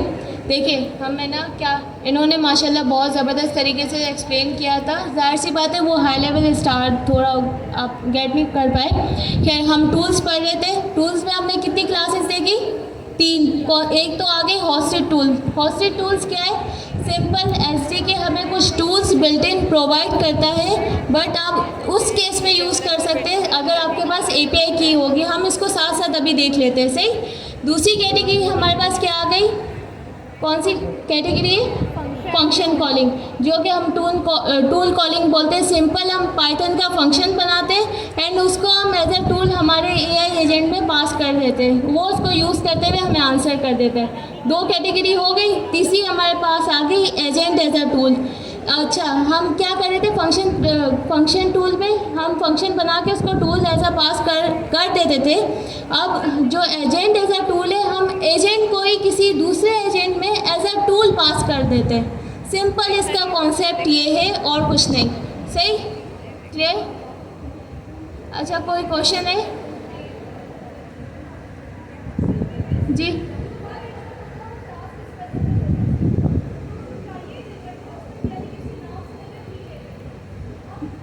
अच्छा, एक सेकेंड। जो आप है ना ट्राइएज एजेंट का पूछ रही है, उसका है ना हैंड्स ऑफ में हमारा कॉन्सेप्ट आ जाता है। खैर, उसका हम सिंपली है ना यही बोलेंगे कि ना जो हैंड्स ऑफ पे आप कोई भी नेम रख सकते हैं, इसका कोई इशू नहीं। उसमें हम कितने भी हैंड्स ऑफ पास कर देते हैं, वो हैंड्स ऑफ का टॉपिक है। फिलहाल हम टूल ना पर डे हॉस्टेड टूल जो एसडीके हमें प्रोवाइड करता है बिल्ट इन। अगर आपके पास ओपनएआई की होगी तो वो तभी उसी केस में आप उसको यूज़ कर सकते हैं। सेकंड आ गया फंक्शन कॉलिंग। सिंपल हमारे पास पाइथन का फंक्शन होता है, उसको हम एज अ टूल हमारे एजेंट को, हमारे एलएलएम को पास करते हैं। थर्ड हमारे पास कैटेगरी आ गई एजेंट एज अ टूल। भाई, हम इस कैटेगरी में क्या करते हैं? एजेंट को ही किसी दूसरे एजेंट में एज अ टूल पास करते हैं। जैसे हम फंक्शन कॉलिंग में फंक्शन बना के पास करते हैं ना, इसी तरीके से हम एजेंट को किसी दूसरे एजेंट में एज अ टूल हम पास करते हैं। इसकी कोड इम्प्लीमेंटेशन अभी हम देखते हैं। ये कॉन्सेप्ट आपको समझ आया जी? अच्छा, सही। हम है ना सबसे पहले फंक्शन कॉलिंग पे आते हैं।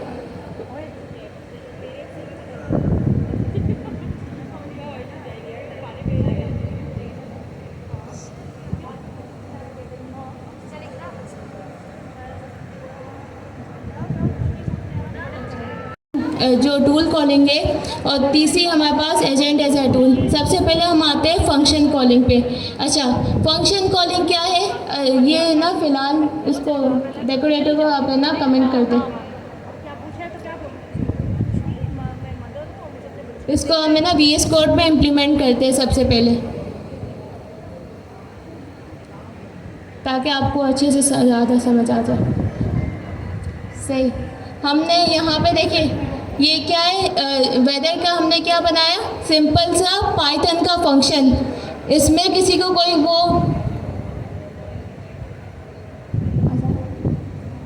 अजान हो रही है, हम है ना 6 मिनट का ब्रेक, कि कोई है ना क्वेश्चन करने से डर रहे थे। कि मैंने स्टार्ट में एक चीज़ पूछी थी, कि बोली थी कि आप क्वेश्चन करें, 100 बार करें, लेकिन एक रिस्पेक्टिव टोन में। क्वेश्चन करने का आपको कोई मना नहीं करेगा, कोई भी नहीं। सो आप लोग है ना बेखौफ हो के क्वेश्चंस करें। एंड जो हमारे पास दूसरी चीज़ आती है कि ना कुछ लोग आउट ऑफ सिटी से आते हैं, तो जाहिर सी बात है वो लोग सेल्फ स्टडी भी करके आ रहे हैं, एंड उनके लिए ना माजरत, क्योंकि हमें मेजॉरिटी को देखते हुए चलना है। अगर मेजॉरिटी हेलो वर्ल्ड नहीं कर पा रही होगी तो हम क्या करेंगे, 1-2 लोगों के ना 100 आ जाएंगे इंशाल्लाह, लेकिन है ना बाकी जो हमारे पास क्राउड है उनके हमें चाहिए कि हमारा पूरा जो क्राउड है वो अच्छे मार्क्स स्कोर करे। जी सर।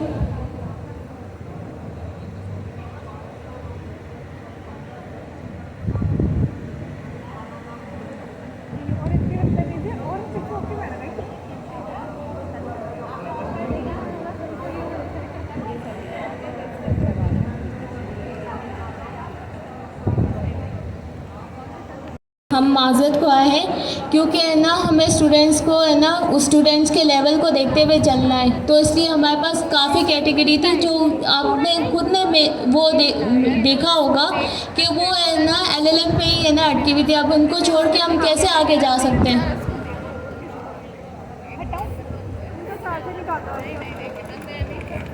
टूल कॉलिंग पर हमने क्या किया, सिंपल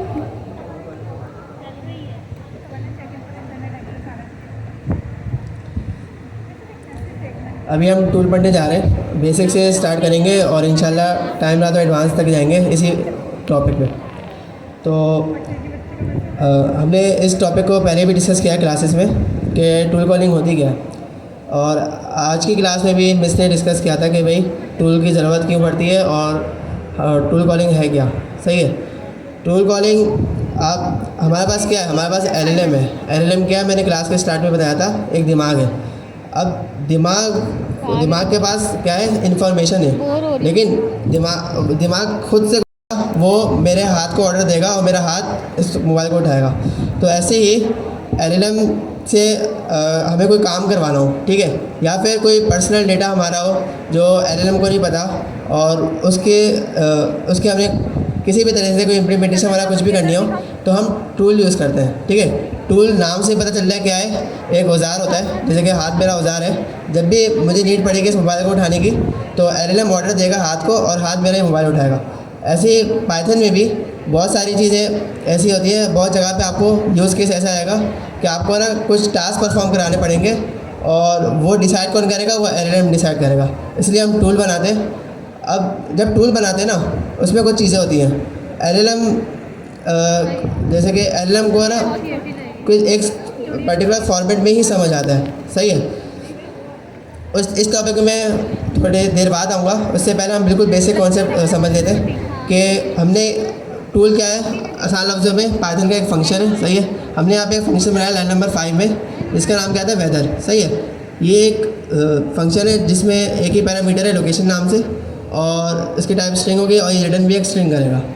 इस फंक्शन का काम क्या है कि जब भी कॉल होगा ये एक पैरामीटर लेगा और फिर एक स्ट्रिंग रिटर्न कर देगा, और ये स्ट्रिंग भी स्टैटिक है। सही है, यहाँ पे हमने कोई लॉजिक्स नहीं लगाई हुई, हम रियल टाइम API ऐड नहीं करें। अभी हम सिर्फ कॉन्सेप्ट समझ रहे हैं, इन फ्यूचर इंशाल्लाह हम सारी चीज़ें इंप्लीमेंट भी करेंगे। तो हमने ये फंक्शन बनाया, इसका काम क्या है, इसको बस एक लोकेशन का नाम देना है और ये आपको उस वहाँ का वेदर दे देगा इन ईजी वर्ड्स। अब यहाँ ये सारी चीज़ें तो पुरानी है, तो ये बार बार रिपीट करने की ज़रूरत नहीं। यहाँ पे एक चीज़ है नहीं, यहाँ पे एक चीज़ नहीं है, वो ये है कि एजेंट्स के अंदर एक नया हमने एट्रीब्यूट देखा जिसका नाम है टूल्स। टूल्स क्या है, ये जैसे कि यहाँ पे नेम था, उसकी वैल्यू क्या थी, स्ट्रिंग, मतलब उसकी वैल्यू यहाँ पे वेदर एजेंट है, लेकिन जिसकी टाइप क्या थी, स्ट्रिंग। ऐसे स्ट्रिंग के टाइप अभी यहाँ पे स्ट्रिंग है। टूल्स की जो टाइप होती है वो एक लिस्ट होती है। किसकी लिस्ट होती है, टूल्स की लिस्ट होती है, ठीक है। यहाँ पे जो मैंने डेकोरेटर लगाया ना, ये क्लास रिटर्न करेगा फंक्शन टूल के नाम से, ठीक है। तो यहाँ पे सिर्फ वही फंक्शन यहाँ पे आ सकते हैं, ठीक है। अगर मैं इसको यहाँ पे हटा दूँ ना, वैसे मेरा कंपाइलर थोड़ा स्लो है, लेकिन यहाँ पे थोड़ी देर में दिखेगा, अभी एरर आ जाएगा। अभी हम आगे चलते हैं। तो अगले लाइन में हमने क्या करा, वही रनर कॉल करा और से हम पूछ रहे हैं tell me about whether in Karachi. अब होगा क्या, ये मैसेज गया दिमाग के पास, मतलब एलएलएम के पास। एलएलएम ने देखा कि उसके पास ना 3 चीज़ें जाती हैं हमेशा, याद रखिएगा। पहली चीज़ क्या हो गई, user prompt, system prompt. System prompt क्या होता है, ये इंस्ट्रक्शंस जिसको हम डेवलपर मैसेज भी कहते हैं। उसके पास सिस्टम प्रॉम्प्ट क्या, जिस पे लिखा हुआ था only use the weather tool to answer questions about the weather, ठीक है। एक चीज़ चली गई। दूसरी चीज़ क्या गई उसके पास, यूज़र प्रॉम्प्ट, मतलब यूज़र की क्वेरी क्या है, ठीक है। तो इसमें क्या गया, tell me about whether in Karachi.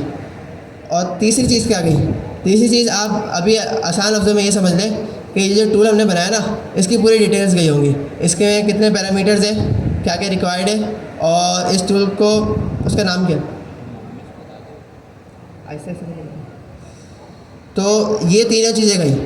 अब as a LLM, as a brain, वो देखेगा कि भाई मेरे पास क्या क्या है। मेरे पास सिस्टम प्रॉम्प्ट है, मुझे पता है कि भाई मेरा पर्सोना क्या है, मुझे कैसे एक्ट करना है। मुझे ये भी पता है कि यूज़र की रिक्वायरमेंट क्या है, यूज़र पूछ क्या रहा है, tell me about whether in Karachi. और मुझे ये भी पता है कि उससे रिलेटेड मेरे पास एक टूल है, और वो टूल काम भी ये करता है, वेदर की डिटेल्स ला के देता है, सही है। तो वो क्या करेगा, बजाय कि अपने पास से आंसर देने के, या फिर वो क्या करेगा, वो एजेंट को कहेगा, खुद नहीं, एजेंट को कहेगा कि भाई तुम्हारे पास एक टूल है, उसका नाम क्या है, वेदर, तुम उसको कॉल करो, उसका जो भी आंसर है वो मुझे ला के दो, सही है। तो यहाँ पर होगा ये कि जो एलएलएम के पास रिक्वेस्ट जाएगी, क्या जाएगी, 3 चीज़ें जाएगी, मैंने बताया, सिस्टम प्रॉम्प्ट, इनपुट, और तीसरी चीज़ टूल स्कीमा। तो फिर एलएलएम ने क्या कहा, दिमाग ने ऑर्डर दिया, जैसे यहाँ पे दिमाग क्या मेरे हाथ को ऑर्डर दे रहा था कि इस फ़ोन को उठाओ, ऐसे ही उसने क्या कहा, क्या नाम है, एलएलएम ने कहा एजेंट से कि तुम्हारे पास एक टूल है वेदर नाम से, उसको कॉल करो, उसका जो भी आंसर है वो मुझे ला के दो, सही है। तो एजेंट ऐसे ही करेगा। अच्छा, एक और चीज़, यहाँ पे एलएलएम पैरामीटर्स भी देता है। अगर पैरामीटर्स का मतलब कि इस फंक्शन के अंदर क्या पास होगा, ये डिसाइड कौन करेगा, ये एलएलएम डिसाइड करेगा। अगर आपके पास कोई क्वेश्चन आ जाए और वो आपसे पूछ रहे हो कि भाई अगर मैंने एक टूल बनाया, उसमें आर्ग्यूमेंट्स का रिस्पॉन्सिबल कौन है, तो वो उसका आंसर है एलएलएम है, ठीक है। ब्रेन डिसाइड करेगा कि भाई इस फंक्शन के अंदर कौन से आर्ग्यूमेंट्स जाने चाहिए। एजेंट डिसाइड नहीं करेगा, एजेंट इसको डिसाइड नहीं करेगा, ना हैंडल करेगा, ठीक है। हमारा एलएलएम ही बताएगा कि भाई तुम्हारे पास टूल है, उसके अंदर तुम ये पास करो, और उसका जो आंसर है वो मुझे ला के दो। तो एजेंट ऐसे ही करेगा, ठीक है। वो इसके अंदर लोकेशन के अंदर, अब एलएलएम क्या है, ब्रेन है, हमें पता है ब्रेन में क्या है, सोचने की सलाहियत है। तो उसने इस क्वेश्चन को देखा और उसको एलएलएम को पता चल गया कि भाई यहाँ पे लोकेशन के अंदर क्या पास होने वाला है। उसने खुद ट्रिगर कर लिया कि भाई कराची पास होने वाला है, तो वो लोकेशन के अंदर कराची दे देगा। एजेंट टूल कॉल करेगा, the weather in Karachi is sunny, ये हमारे पास स्ट्रिंग आ जाएगी, और ये स्ट्रिंग फिर दोबारा से आ जाएगी एलएलएम के पास, ठीक है। यहाँ पे एजेंट लूप का कॉन्सेप्ट भी हम इंशाल्लाह डिस्कस करेंगे। तो ये दोबारा जाएगी एलएलएम के पास, फिर एलएलएम के पास दोबारा अब 4 चीज़ें जाएंगी। हमेशा याद रखें, पहली बार क्या कितनी चीज़ें गई, 3 चीज़ें गई थी। कौन कौन सी, सिस्टम प्रॉम्प्ट, इनपुट, हाँ यूज़र इनपुट, तीसरी टूल स्कीमा। अब 4 चीज़ें जाएंगी, कौन कौन सी, ये हाँ मतलब system prompt, user prompt, tool schema, और ये जो आउटपुट आया ना ये भी जाएगा। ये सारा अभी हम विजुलाइज करके भी देखेंगे इंशाल्लाह। तो अब ये 4 चीज़ें गई। अब एलएलएम के पास पिछली हिस्ट्री भी थी, मतलब इस लूप की पिछली हिस्ट्री भी थी कि भाई मैंने इसको बोला था कि टूल कॉल करना, और उसके बाद डेटा भी आ गया, इसका क्या नाम है, आंसर भी आ गया टूल का। तो वो एक फाइनल आउटपुट बना के दे देगा, एक स्ट्रिंग दे देगा हमें कि the weather in location, the weather is Karachi is sunny, या तो ये दे देगा, या फिर इसमें अपनी तरफ से कोई ग्रामर वगैरह लगाना चाहे तो वो ला के एक फाइनल आउटपुट बना के दे देगा। तो ये हमारे पास टूल कॉलिंग का कॉन्सेप्ट होता है। ये समझ आया, थ्योरेटिकल समझ आया? हाँ, रन करेंगे सर। जी बोले,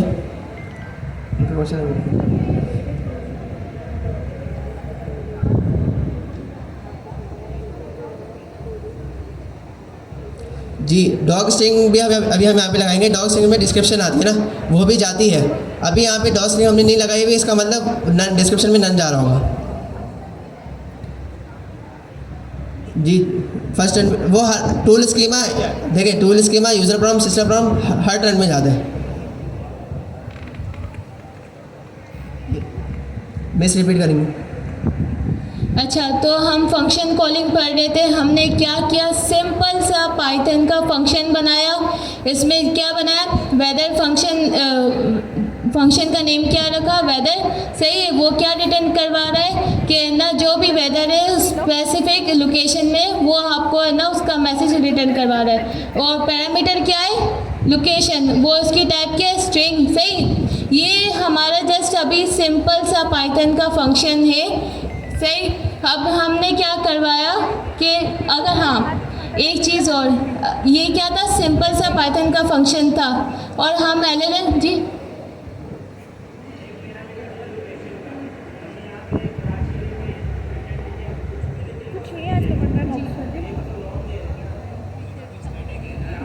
ये स्टैटिक है ना। ये मैंने थोड़ी देर पहले ही बताया था कि अभी हम जस्ट ये टूल कॉलिंग का कॉन्सेप्ट पढ़े, उससे हम ये देख रहे हैं कि फंक्शन कॉल होता है, उसका आउटपुट ज़्यादा रहेंगे पास।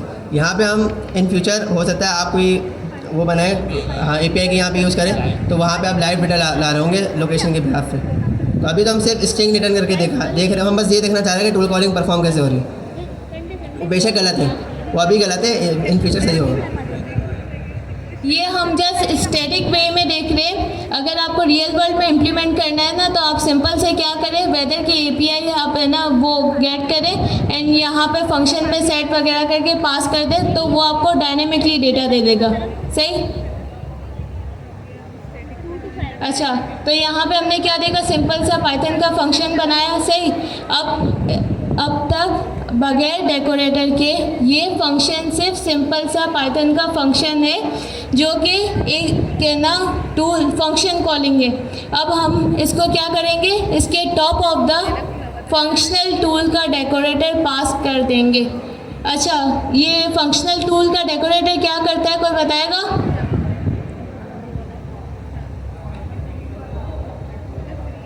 सही, अच्छा, डेकोरेटर के बगैर हमने जो फंक्शन बनाया वो सिंपल सा पाइथन का फंक्शन है। अब क्या किया, SDK हमें ये फैसिलिटेट कर रहा है कि भाई आप हमारा जो ये फंक्शनल टूल का डेकोरेटर है, वो आप कोई भी अपना पाइथन का फंक्शन बनाएंगे उसके टॉप पर ये डेकोरेटर इम्प्लीमेंट कर देंगे। ये डेकोरेटर क्या करेगा, इसका स्कीमा, अच्छा स्कीमा क्या होता है, सिंपल है ना, टूल की इंफॉर्मेशन होती है। सही, वो टूल की जो सारी इंफॉर्मेशन होती है वो आपको वो LLM को सेंड कर देगा ऑटोमेटिकली बना के। आपको उस पर कोई भी ना वर्किंग करने की ज़रूरत नहीं है। जस्ट आप एक काम करें, फंक्शन बनाया एंड उस पर इसके टॉप पर ये डेकोरेटर यूज़ कर देंगे, तो ये क्या हो जाएगा, टूल। सही, अब फिर हमने सिंपली है ना ये चीज़ें की कि ना जो हम प्रीवियस इम्प्लीमेंट करते हुए आ रहे थे, वेदर का एजेंट बनाया, उसमें हमने उसका नेम पास कर दिया, उसका पर्सोना दिया कि भाई आप ये टूल यूज़ करो अगर कोई भी यूज़र की क्वेरी वेदर के रिलेटेड हो। एंड हमने एक और एडिशनल चीज़ अब देखी, वो क्या है, क्या है, स्क्रीन पे विजिबल है ना। सही, टूल है। अब टूल हम है ना एक से ज़्यादा पास कर सकते हैं, तो हम क्या करेंगे, टूल को लिस्ट पे पास करेंगे। आप यहाँ पे वेदर टूल एक ही है, इसके अलावा मल्टीपल टूल्स अगर होंगे आप यहाँ पे इजीली पास कर देंगे। सही, अब वो हमारा एजेंट क्या करेगा, अगर उस टूल की रिक्वायर्ड होगी, उस टूल की ज़रूरत होगी, तो वो उसको यूज़ करते हुए आपको आंसर कर देगा। Is that clear? सही, अब फिर इसको है ना रन करने में हमने सिंपल है ना क्या किया कि रनर की क्लास कॉल करवा के रन का मेथड कॉल करवाया, उसमें हमने स्टार्टिंग एजेंट पास कर दिया, उसमें हमने यूज़र इनपुट पास कर दिया। एंड अब इसको रन करके देख लेते। अच्छा, क्या ये चल जाएगा? सही, इसको रन करके देखते। देखिए हमारे पास आंसर क्या आया। सही, ये कॉन्सेप्ट क्लियर हुआ? अच्छा, अभी हमने थियोरेटिकल चीज़ें पढ़ी ना, अब इसको हम थोड़ा विजुलाइज भी करते हैं। देखिए, डीबगिंग करना थोड़ा सीखें तो हम क्या करेंगे, एजेंट्स एचडी के बारे में ना हमारे लिए बहुत आसानी की हुई है। इन्होंने लॉगिंग के लिए एक मेथड दिया हुआ है, इनेबल वर्बोस एचटीटी आउट लॉगिंग। ठीक है, ये हम एजेंट से इंपोर्ट करेंगे और इसको है ना हम इस कोड के शुरू में ना सिर्फ कॉल कर देते हैं। इससे होगा क्या, पीछे जो भी चल रहा है ना वो सब हमें दिखना शुरू हो जाएगा कि भाई पीछे, हाँ, कंसोल पे दिखना शुरू हो जाएगा कि पीछे क्या नाम है, सिस्टम प्रॉम्प्ट जा रहा है, यूज़र प्रॉम्प्ट जा रहा है, वो सब, तो वो सारा है ना यहाँ पे दिखना शुरू हो जाएगा।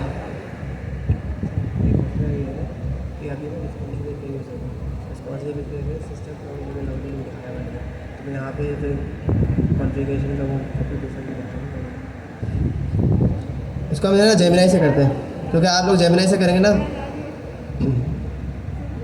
क्योंकि आप लोग जेमिनी से इम्प्लीमेंट कर रहे हैं ना, तो ये हम जेमिनी से इम्प्लीमेंट करते हुए चलेंगे। अच्छा, डीबगिंग एज अ डेवलपर बहुत ज़रूरी चीज़ होती है, तो हम इसको डीबगिंग करते हुए हमें देखना चाहिए भाई पीछे बैकएंड पे हो क्या रहा है, टूल कॉल कैसे हो रहा है, बाकी जो सारी चीज़ें वो चल कैसे रही है। तो इसलिए हम डीबगिंग करेंगे। डीबगिंग सिंपली क्या है भाई, हमें चीज़ें बैकएंड पे वो चीज़ें शो करवा देता है। सही, इसको रन करके देख लेंगे।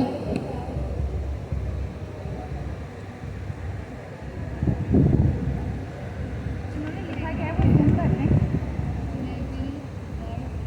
मुझे तो नज़र भी नहीं आ रहा। ठीक है, मैंने यहाँ पे कॉन्फ़िगरेशन सारी वो पास कर दिए। अब देखिए, मैंने यहाँ पे इनेबल वर्बोस को कॉल किया हुआ है, इसको हम ऊपर ही कर लेते हैं, वैसे मसला नहीं है, हमारा रहना तो नीचे ही चल रहा है।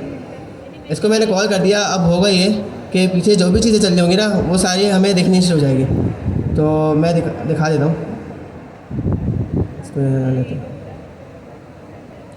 हमने क्या क्या पढ़ा था, सबसे पहले कॉल पे क्या क्या चीज़ें जाएंगी, एलएलएम के पास 3 चीज़ें जाएंगी। सही है, अभी हम वो देख लेते हैं। ये ऊपर ये कुछ चीज़ें हैं, टेस्टिंग डिसेबल वगैरह का आ रहा है, इसको अभी इग्नोर करें। इसमें एक चीज़ ये गौर करें, रनिंग एजेंट वेदर एजेंट है ना, हमारा जो रनिंग एजेंट है, जो हमारा एजेंट रन हो रहा है वो कौन सा है, वेदर एजेंट। देख लेते हैं हमारा एजेंट का नाम क्या है।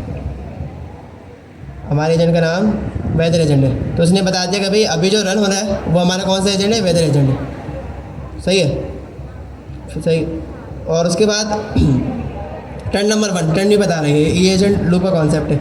अब देखिए, मैंने जो आपसे बात की थी 3 चीज़ें जाती हैं। पहली चीज़ हो गई, ये हो गया हमारा सिस्टम प्रॉम्प्ट। ठीक है, ये हमारे सिस्टम प्रॉम्प्ट में लिखा हुआ था, only use the weather tool. यहाँ पर आते तो देखें सिस्टम प्रॉम्प्ट में क्या लिखा हुआ है, ये वही चीज़ गई है वहाँ पर। और यहाँ पर रोल के अंदर क्या लिखा हुआ है, सिस्टम। दूसरी चीज़ यूज़र प्रॉम्प्ट, रोल में यूज़र लिखा हुआ है, और कंटेंट में tell me about whether in Karachi, ये हमारा इनपुट था, वही जो हमने रनर के अंदर पास किया था, ये रहा। तीसरी चीज़ टूल स्कीमा, ये टूल्स, ये इसकी एरे आ गई। अब ये जो टूल स्कीमा है ना, इसको देख के मैं आसान लफ्ज़ में बता देता हूँ।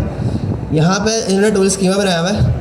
ये जो यहाँ पे किसी ने डिस्क्रिप्शन की बात की थी, अभी हम देखेंगे इसको। अभी यहाँ पे कुछ भी नहीं आ रही, ठीक है। यहाँ पे बस देखने की चीज़ ये है कि प्रॉपर्टीज़ में ये क्या आ रहा है, टाइटल क्या है, लोकेशन, और उसके टाइप क्या है, स्ट्रिंग। जो हमने फंक्शन बनाया ना यहाँ पर, तो इस फंक्शन के इसने कहाँ गए, ये रहा, इस फंक्शन की डिटेल्स ऐसे खुद निकाल ली। कैसे निकाल ली, वो एसडीके ने इंटरनल हैंडल किया हुआ है, फंक्शन स्कीमा एक क्लास है, वो उसका एक फंक्शन है, वो ये सारी चीज़ें निकालना होता है। सही है, तो टूल, ये हमने सिर्फ टूल बना के दिया, उसमें से डिटेल ये खुद ही एक्सट्रैक्ट कर रहा है, ठीक है। और इसने ये भी बता दिया कि रिक्वायर्ड पैरामीटर्स कितने हैं, एक ही है, लोकेशन नाम से, ठीक है, ये भी बता दिया। और बस ये टूल का स्कीमा चला गया, मतलब टूल के बारे में details, system prompt, user prompt, ये गया एलएलएम के पास। अभी आया एलएलएम का रिस्पांस। एलएलएम क्या कहता है, एलएलएम ये कहता है कि भाई टूल कॉल्स में तुम्हारा एजेंट से कहता है कि तुम्हारे पास एक टूल है, उसका नाम क्या है, वेदर।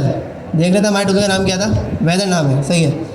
तो एलएलएम ने क्या कहा कि तुम्हारे पास एक टूल है वेदर, उसको कॉल करो, उसमें आर्ग्यूमेंट्स ये डालना।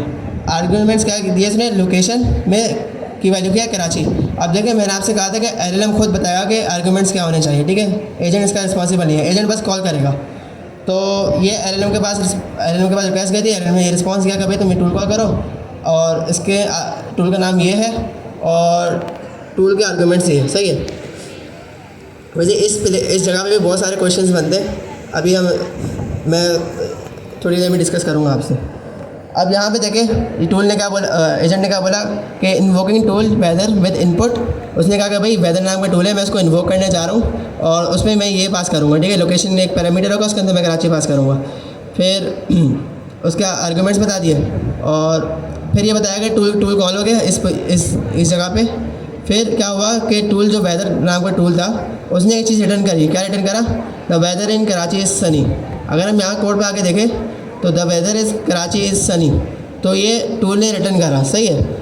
जब टूल ने रिटर्न करा तो यहाँ पर हमारा राउंड 1 ख़त्म हो गया, जो हमारी टर्न 1 थी वो ख़त्म हो गई। एजेंट लूप चला था, एजेंट लूप में 3 चीज़ें गई एलएलएम के पास। कौन कौन सी? System prompt, user prompt, tool schema. और फिर एलएलएम ने रिस्पॉन्स दिया कि भाई तुम ये टूल कॉल करो, उसका नाम ये हो, उसमें आर्गूमेंट्स ये हो, ठीक है। टूल कॉल हो गया। टूल कॉल होने के बाद यहाँ पे हमारी पहली टर्न ख़त्म हो गई। अब सेकंड टर्न में मैंने आपसे कहा था 4 चीज़ें जाएंगी। अब पहली चीज़ क्या हुई? System prompt. दूसरी चीज़ यूज़र प्रॉम्प्ट। तीसरी चीज़ ये टूल का पूरा, तीसरी चीज़ ये रही, ये मैं दिखाता हूँ पहले। ये टूल का स्कीमा क्या, तीसरी चीज़। और फिर चौथी चीज़ ये रही। क्या क्या क्या यहाँ पे कंटेंट के अंदर क्या आ रहा है? The weather in Karachi is sunny. मतलब हाँ, ये उसने बताया कि मैंने ये टूल कॉल किया हुआ है, उसका आंसर यह है। तो टूल का आंसर क्या? चौथी मतलब दूसरी बारी में 4 चीज़ें गई। चौथी चीज़ क्या थी? The weather in Karachi is sunny. अच्छा ऊपर कर दो। तो ये 4 चीज़ें गई। फिर अब एलएलएम के पास, एलएलएम को पता था कि भाई हिस्ट्री भी पीछे जारी होती है, पूरे लूप की मेंटेन होती है, ठीक है। तो एलएलएम को पता था कि भाई यूज़र ने क्वेरी की थी, मैंने उसमें क्या नाम है, मैंने उसको बोला था कि एजेंट को तुम ये टूल कॉल करो, और मुझे टूल का आंसर भी आ गया। अब एलएलएम के पास सारा डेटा आ गया। अब एलएलएम क्या है? ब्रेन है, तो वो क्या करेगा? यहाँ पे एलएलएम का रिस्पॉन्स आया, उसने डायरेक्ट स्ट्रिंग दे दी the weather in Karachi is sunny. तो ये हमारा 2 टर्न में कंप्लीट हो गया पूरा एजेंट लूप, और हमारा टूल का आंसर आ गया। यहाँ पे किसी का कोई क्वेश्चन? ये हमने देख भी लिया कि पीछे चीज़ें चल कैसे रही। अच्छा, तो देखिए एज अ डेवलपर जो मैंने बात की थी वो ये कि हमें डिबगिंग करके बाय बिहाइंड द सीन जो कोड में रन हो रही है वो चीज़ें चल कैसे रही है, सही। अच्छा, डिबगिंग के लिए आपको सिंपली है ना एसडीके ने एक फीचर प्रोवाइड किया हुआ है, वो है अनेबल वर्बोस stOut लॉगिंग करके। आप इसको इंपोर्ट करवा लेंगे, इसको सिंपली कॉल करवा लेंगे, राइट। यहाँ तक क्लियर। अब है ना हमने एक चीज़ कोड की तरफ आ जाते हैं। जो हमने यहाँ पे क्या किया था, सिंपल सा पाइथन का फंक्शन बनाया था एंड उसको हमने फंक्शनल टूल का डेकोरेटर उसके टॉप पे लगा दिया था। अच्छा, हम जब है ना डिबगिंग करके देख रहे थे तो फंक्शन का स्कीमा आया था। क्या हमने यहाँ स्कीमा लिखा है? तो ये स्कीमा वहाँ पे वो एलएलएम तक गया कैसे? बैकएंड पे। अच्छा, किससे?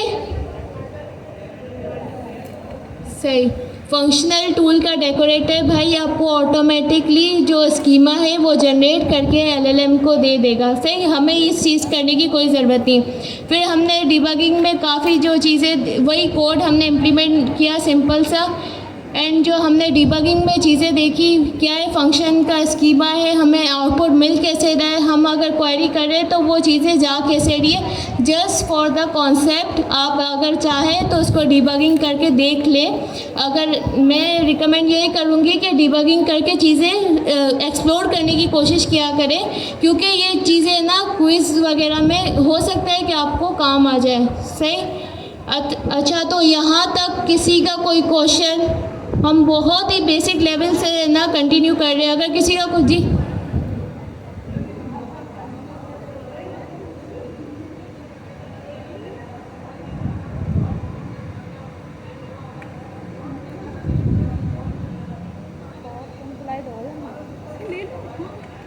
पका दिए लोग।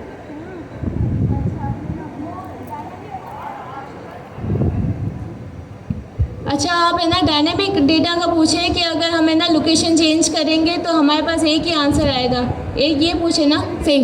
हमने जस्ट फॉर द एग्जांपल है हमने ना स्टैटिक चीज़ें यूज़ की हुई है। अगर रियल केस में हम है ना एजेंट बनाए वेदर का, तो हम सिंपली क्या करेंगे कि ना इसके वेदर की एपीआई कॉल करवा के फंक्शन में सेट कर देंगे एंड जब वो आप अपना एआई एजेंट चलाएंगे तो वो आपको डायनामिकली डेटा देगा। एपीआई वगैरह अगर इनकेस टाइम हुआ या फिर आपको असाइनमेंट दे देंगे तो आप लोग ज़्यादा इजीली गेट कर पाए। जी, यहाँ तक सबको क्लियर है? अभी तो बहुत कुछ पढ़ना है अभी। फंक्शन कॉल में। चले आगे। यस जी सिर्फ कॉल करना है, कोई पैरामीटर नहीं देना, इंपोर्ट करना पड़ेगा।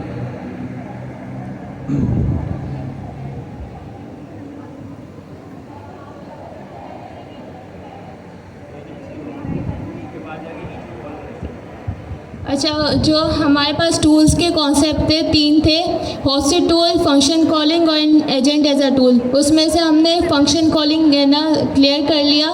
एंड अगर इसमें से कोई क्वेश्चन हो तो आप है ना पूछ लें, वरना हम आगे कंटिन्यू करते। आगे कंटिन्यू करें? यस सही। अब आते हैं हम जो एजेंट। अच्छा, अगर मैं यहाँ पे इसका नाम कर दूँ गेट वेदर, सही है। तो अब बताएं, हमने यहाँ पे डिबगिंग भी की हुई है और हम वैसे बहुत तरीके से निकाल सकते हैं इसका नाम। तो अब इस एजेंट के अंदर ये टूल गया है, इसका नाम क्या कंसिडर किया जाएगा इस टूल स्कीमा में? Get weather. चला के देख लेते। देखिए आपको ना मैं अलग अलग तरीके बताता हूँ। अभी देखें, एक तो ये कि मैं कोड चला के देखूँ। अब दूसरा काम भी मैं ये कर लेता हूँ कि फ़िलहाल के लिए हमें तो पाइथन आती है ना, हमें क्लासेस पढ़ी है। तो एजेंट डॉट टूल्स, यहाँ पे ना मुझे टूल्स की लिस्ट आ जाएगी जो यहाँ पे है, सही है। हमें पता है कि भाई एजेंट के अंदर एक क्लास है, एजेंट नहीं वेदर एजेंट। एजेंट हमारे पास एक क्लास है, ठीक है, उसके अंदर एक एट्रीब्यूट है टूल्स के नाम से। तो हमें पता है कि भाई अगर हम डॉट ला के उसको एक्सेस करेंगे तो उसकी वैल्यू मुझे मिल जाएगी। हमने इसके अंदर लिस्ट दी है किसकी? वेदर की, ठीक है। तो हम क्या करते हैं, वो चलेगा नहीं ना, रनर चला ही नहीं,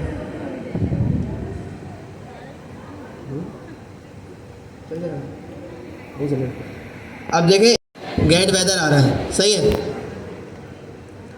तो यहाँ पे टूल का नेम गेट वेदर आया, वो ऐसे आया कि मैंने यहाँ पे इसको ओवरराइड कर दिया था, ठीक है। अब ये जो गेट वेदर है, जो मैंने नाम लिखा नहीं यहाँ, ये एक वैलिड पाइथन का जो फंक्शन का नाम होता है ना, वो आना चाहिए। मतलब मैं यहाँ पे ऐसे नहीं लिख सकता ना, मैं यहाँ पे ऐसे लिख सकता हूँ, सही है ना, मैं स्पेस दे सकता हूँ।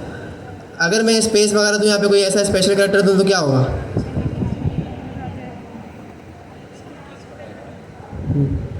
किसी को पता है? अगर मैं यहाँ पे स्पेस दे दूँ, गेट वेदर ऐसे लिख दूँ तो क्या होगा? ये वाला माना जाएगा फिर। अच्छा, कौन बोलते हैं कि एरर आएगा?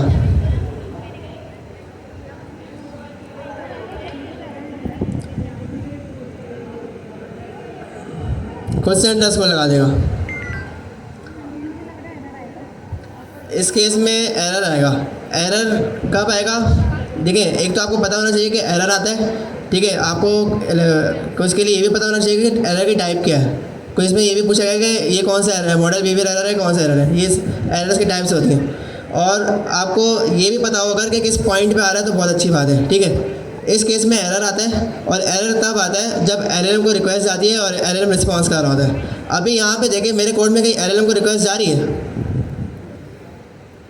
एलएलएम तक रिक्वेस्ट जा रही है कहीं पर? रिक्वेस्ट कैसे जाती है? रनर से जाती है ना। हम रनर को कॉल करते हैं, उसके अंदर फिर एजेंट चलता है। अगर मैंने एजेंट बना दिया सिर्फ और उसको प्रिंट करा दिया, तो क्या एलएलएम तक रिक्वेस्ट गई? नहीं गई। तो अभी मैंने एलएलएम को रिक्वेस्ट नहीं भेजी, तो ये वाला नाम आ जाएगा गेट वेदर का, और एरर नहीं आएगा।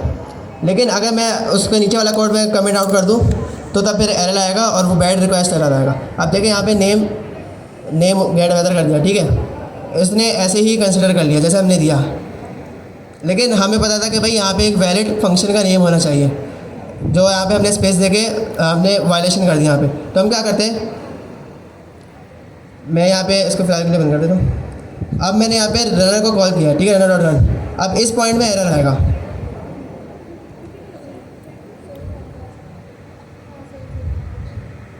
अब देखें, जहाँ तक ये वर्बोस से हमें एक और भी फ़ायदा हुआ, हमें पता चलेगा कि एरर कहाँ आ रहा है। ये तीनों चीज़ें जा रही है एलएलएम के पास। यहाँ तक बिल्कुल सही चल रहा था, ठीक है, टर्न वन चली, और एलएलएम के पास ये तीनों चीज़ें गई। जब एलएलएम उसको वो कर रहा था ना, क्या नाम है, उसको ऑपरेट कर रहा था, तब उसने रिस्पॉन्स में एरर दे दिया। और एरर कौन सा दिया कि इनवैलिड आर्ग्यूमेंट्स, ये ओपन आएगा, बैड रिक्वेस्ट एरर आ गया। ये खुद बता रहे कि भाई यहाँ पे या तो तुम आप ये ABC रखें, स्मॉल और यहाँ पे अंडरस्कोर लगा है वगैरह वगैरह। सही है, क्वेश्चन है।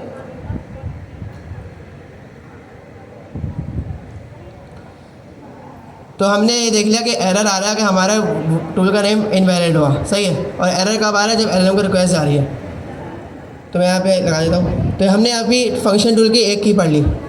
इस नेम ओवरराइड में किसी को कोई मसला? हाँ, कुछ नहीं। अच्छा सही, सिंपली हमने नेम ओवरराइड हमने देखा कि ना कैसे नेम ओवरराइड हमारे फंक्शन का जो नेम है वो ओवरराइड कर देता है। एंड हमें तो ये पता है ना कि पाइथन के कुछ है ना स्पेसिफिक सिंटैक्स होते हैं फंक्शन नेमिंग पे। तो अगर हम है ना एलएलएम को अगर रिक्वेस्ट जाएगी और है ना सिंटैक्स फॉलो नहीं होगा तो वो एरर थ्रो कर देगा। सिंपली जस्ट आपका समझने वाला कॉन्सेप्ट ये है। सही, ये छोटी छोटी चीज़ें आपको एग्ज़ाम्स में काफ़ी हेल्पफुल हो सकती है, तो उसको ध्यान से पढ़िएगा एंड घर जाकर आप इम्प्लीमेंट भी कीजिएगा। सही, एंड अगर किसी का भी कोई बेसिक सा क्वेश्चन से या समझ नहीं आ रहा तो आप लोग हैंड रेज़ करके दोबारा पूछें। जी, वेदर के अंदर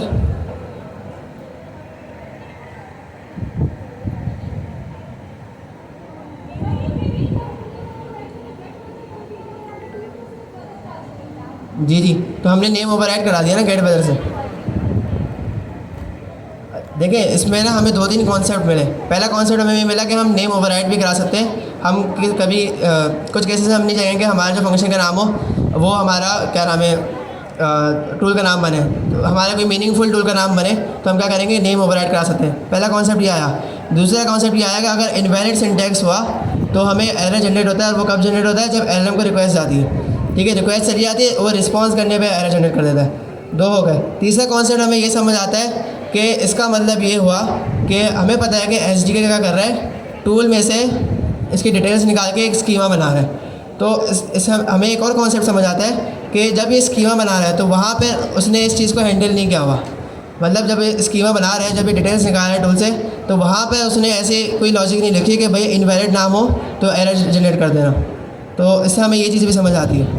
हमने अभी एक ही की पढ़ी है, आगे हम और देखते हैं।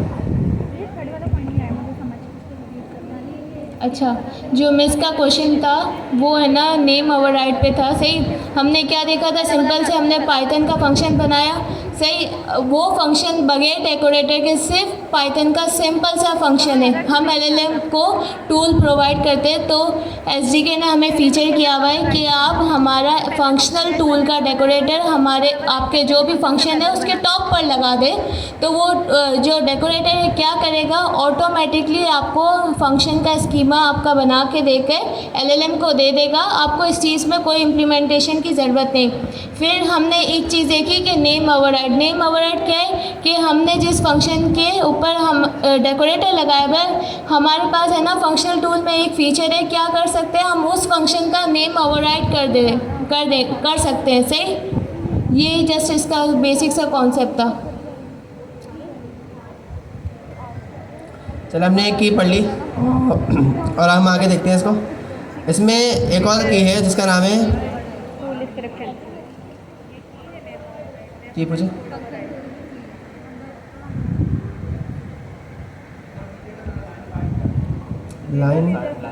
लाइन 5 जी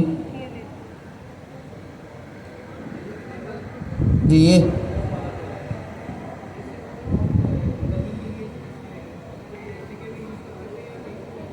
असल में कंसोल के अंदर देखने के लिए अपने ना ये सिर्फ एसडीके में यूज़ कर सकते हैं। ये एसडीके में ही यूज़ कर सकते हैं। इन्होंने पूरी पीछे वो बनाया हुआ है, एक लाइब्रेरी है लॉगर के नाम से, वहाँ से आ रहे हैं जी। सिर्फ एसडीके में यूज़ कर सकते हैं। ये आप किसी और उसमें जाएंगे तो वो एरर ज़ाहिर सी बात है वहाँ पे है ही नहीं। हम अगले की पढ़ने जा रहे हैं जिसका नाम है, यहाँ तक किसी को कॉन्सेप्चुअली कोई क्वेश्चन हो तो वो भी पूछ सकता है। आप अपने डाउट्स क्लियर कर लें ताकि आपको कॉन्सेप्ट क्लियर हो एंड आपको एग्ज़ाम में कोई दिक्कत ना हो। सही, ये बेसिक्स की चीज़ें आज ही इम्प्लीमेंट हुई है। नेक्स्ट क्लास में हम और एडवांस चलेंगे। तो ये बेसिक के जो बिल्कुल ही बेसिक से हमने चीज़ें करवाई है वो चीज़ इम्प्लीमेंट नहीं होगी। अगर किसी का कोई भी क्वेश्चन है वो at a time hand raise करे, पूछे, कोई मना नहीं। अगर नहीं है तो फिर हम आगे कंटिन्यू करते हैं। जी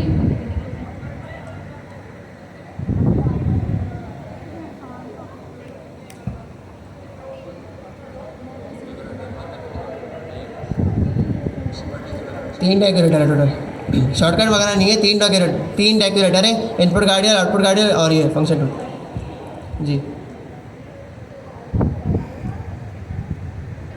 अच्छा, अब हम दूसरी चीज़ पढ़ने जा रहे हैं, डिस्क्रिप्शन ओवरराइड। ठीक है, अगर इसका नाम होता है सिर्फ डिस्क्रिप्शन तो बात समझ आती है कि हाँ भाई हम डिस्क्रिप्शन दे रहे हैं यहाँ पे। अब ओवरराइड का मतलब ये है कि हम पहले से कोई दूसरा तरीका भी होता होगा डिस्क्रिप्शन लिखने का, जब ये बोला कि उसको ओवरराइड कर दो, है ना, ये बात समझ आती है। तो क्या हम डिस्क्रिप्शन किसी और वे से भी दे सकते हैं?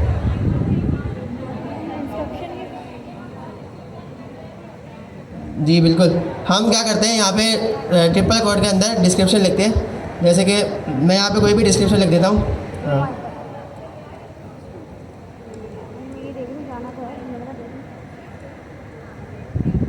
ठीक है, अब यहाँ पे मैंने सिर्फ एक सिंगल लाइन पे डिस्क्रिप्शन लिखी है। ठीक है, मतलब मैं बता दिया कि इस टूल का काम क्या है। फिलहाल के लिए मैं इसको हटाता हूँ और हम ये देखते हैं, इसको भी हटाते हैं। अच्छा, मैं आपको ना एक चीज़ दिखाता हूँ, आपको भी काफ़ी हेल्प होगी इसमें। अब देखें, जैसे कि मैं यहाँ पे टूल्स को यहाँ पे प्रिंट करा रहा था ना, मैं यहाँ पे टूल्स को दोबारा से प्रिंट कराता हूँ। तो ये एक मैं दिखाता हूँ पहले में, ये टूल सारे प्रिंट हो गए, लेकिन ये हमें ना पढ़ने में थोड़ा नहीं आ रहा है, ये रीडेबल नहीं है इतना। तो हम इसको ना रीडेबल भी बना सकते हैं। हम क्या करेंगे, ये एक एडिशनल चीज़ है। हम एक पैकेज है, इसका नाम है रिच। ठीक है, अमीरी। तो हम उस रिच को वो कर देंगे, यूवी एड रिच, मतलब हम इसको इंस्टॉल कर दें।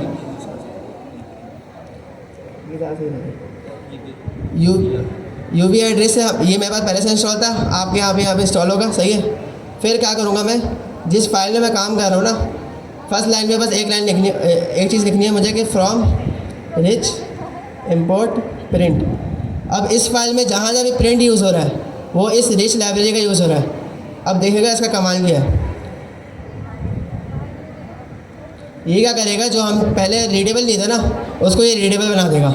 अब देखिए ये पढ़ने में आ रहा है, ये हम आसानी से पढ़ सकते हैं, हम इसमें डिबगिंग वगैरह भी कर सकते हैं। तो अब देखें यहाँ पे डिस्क्रिप्शन में एक चीज़ लिखी आई, टूल डैट फैच मेथड। ये कैसे लिखी आई, ये यहाँ पे मैंने ये डॉग स्ट्रिंग के अंदर मैंने दी थी। तो उसका मतलब डिस्क्रिप्शन को हम डॉग स्ट्रिंग में लिख सकते हैं। अच्छा, एक टास्क मैं आप लोग को देता हूँ, वो ये है कि डॉग स्ट्रिंग में लिखने के ना 3 स्टाइल है जो SDK में सपोर्टेड है। ठीक है, 3 वेज है जो SDK में सपोर्टेड है। पहला है गूगल का है, दूसरा है नमपाई और तीसरा है स्फिनिक्स। तो आप लोग ने जाके देखना है कि भाई इन तीनों का वो क्या है, सिंटैक्स क्या है। जैसे कि मैं आपको ना एक सिंपल गूगल का दिखा देता हूँ। नाम रिपीट करें। हाँ, नंपाई आखिरी वाला नहीं समझा। फिनिक्स।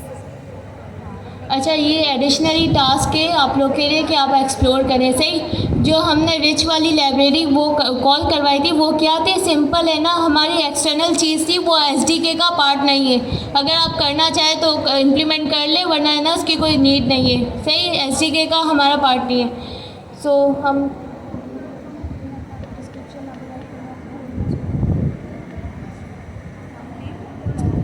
चलिए, जैसे कि हम नेम को ओवरराइड करा रहे थे, ऐसे ही हमने यहाँ पे डिस्क्रिप्शन को भी ओवरराइड करा सकते हैं। यहाँ पे मैंने लिखी टूल डैट फैच वेदर्स। डिस्क्रिप्शन में मैं कुछ भी लिख देता हूँ, हेलो वर्ल्ड लिख देता हूँ फिलहाल, क्योंकि अभी तो मैं LLM को कॉल नहीं कर रहा ना, अभी तो मैं इंटरनली देख रहा हूँ। तो यहाँ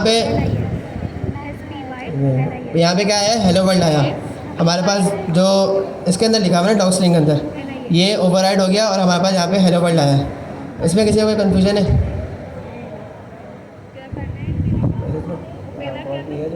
हाँ, डॉग स्ट्रिंग लिखने के मेथड है।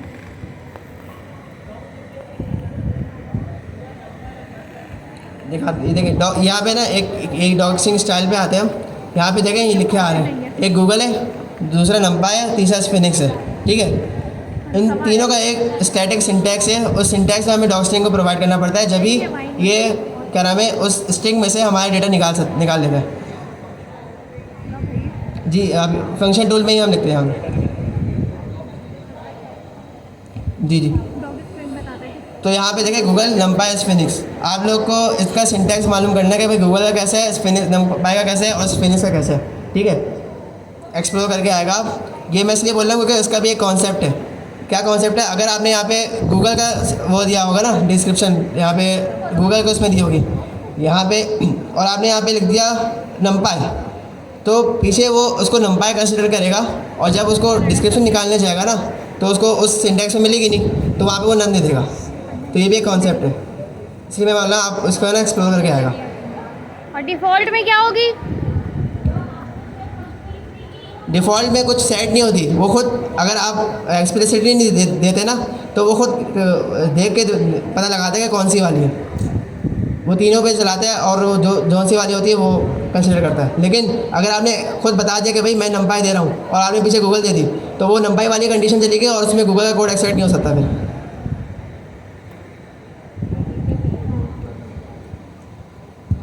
अच्छा, इसमें ये सवाल उठना चाहिए कि जब मेरे पास फंक्शन नेम मैंने बता दिया और नीचे मैं यहाँ पे अपना डिस्क्रिप्शन भी मैं बता दिया, तो मुझे अलग से फंक्शन टूल के अंदर ये नेम ओवरराइड और डिस्क्रिप्शन ओवरराइड लिखने की क्या ज़रूरत है?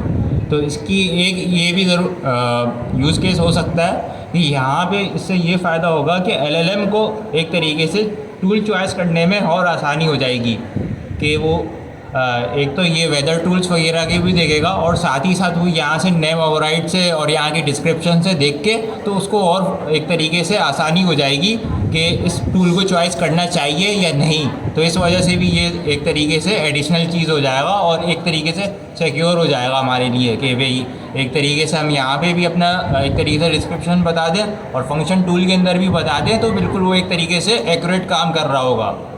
LLM फिर उसको एक तरीके से एक्यूरेट सिलेक्ट करेगा इस फंक्शन टूल को, मैं भी कन्फ्लिक्ट वगैरह भी नहीं हो रहे होंगे।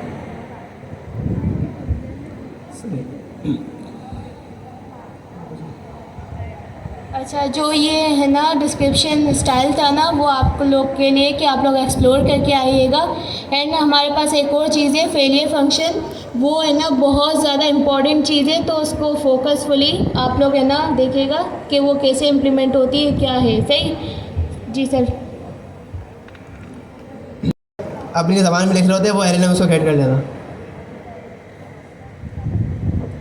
अच्छा, हमारे पास एक है ना वो है फीचर एक और, वो है फेलियर फंक्शन। अच्छा, फेलियर फंक्शन क्या है? सिंपली अगर हमारा जो फंक्शन है जो हमने एज अ टूल पास किया है, अगर वो इन केस क्रैश कर जाता है, अगर उसमें कुछ भी एरर आ जाता है, तो हमारे पास एक फ़ीचर है कि हम एक फेलियर फंक्शन बनाकर हम उस फंक्शनल टूल में पास कर सकते हैं। तो जब भी हमारा फंक्शन क्रैश करेगा तो वो फंक्शन चल जाएगा जो आपको एरर दिखा देगा, या फिर हम जो भी इस पर इम्प्लीमेंट करेंगे इसको हम फर्दर देखते हैं। यहाँ पे इन्होंने एक पैरामीटर दिया हुआ है फेलियर एरर फंक्शन। जैसे मिस ने कहा कि जब भी कोई फंक्शन आ जाता है और कोई एरर आ जाता है तो होता ही है कि इनका है ना एक पहले से डिफ़ॉल्ट फेलियर एरर फंक्शन भी सेट हुआ हुआ है। सही है, मतलब एक तो ये है कि हम कस्टमाइज एक फ़ंक्शन बनाना चाहें फेलियर एरर फंक्शन, और एक ये है कि एक इन्होंने पहले से दिया हुआ है। ये क्वेश्चन है और एक कॉन्सेप्ट भी है कि अगर हमारा कोई टूल किसी भी वजह से एरर जनरेट करता है तो कभी भी हमारा, और वो टूल हमारा अगर फंक्शन टूल डेकोरेटर से बना हुआ होगा तो कभी भी हमारा कोड क्रैश नहीं होगा। और इन्होंने बैकएंड में एक पहले से ही डिफ़ॉल्ट एरर फंक्शन बनाया हुआ है और वो वाला फंक्शन कॉल हो जाता है फिर। तो उसको हम देखते हैं। मैं आपको ना पहले डिफ़ॉल्ट एरर फंक्शन दिखा देता हूँ, एक नज़र।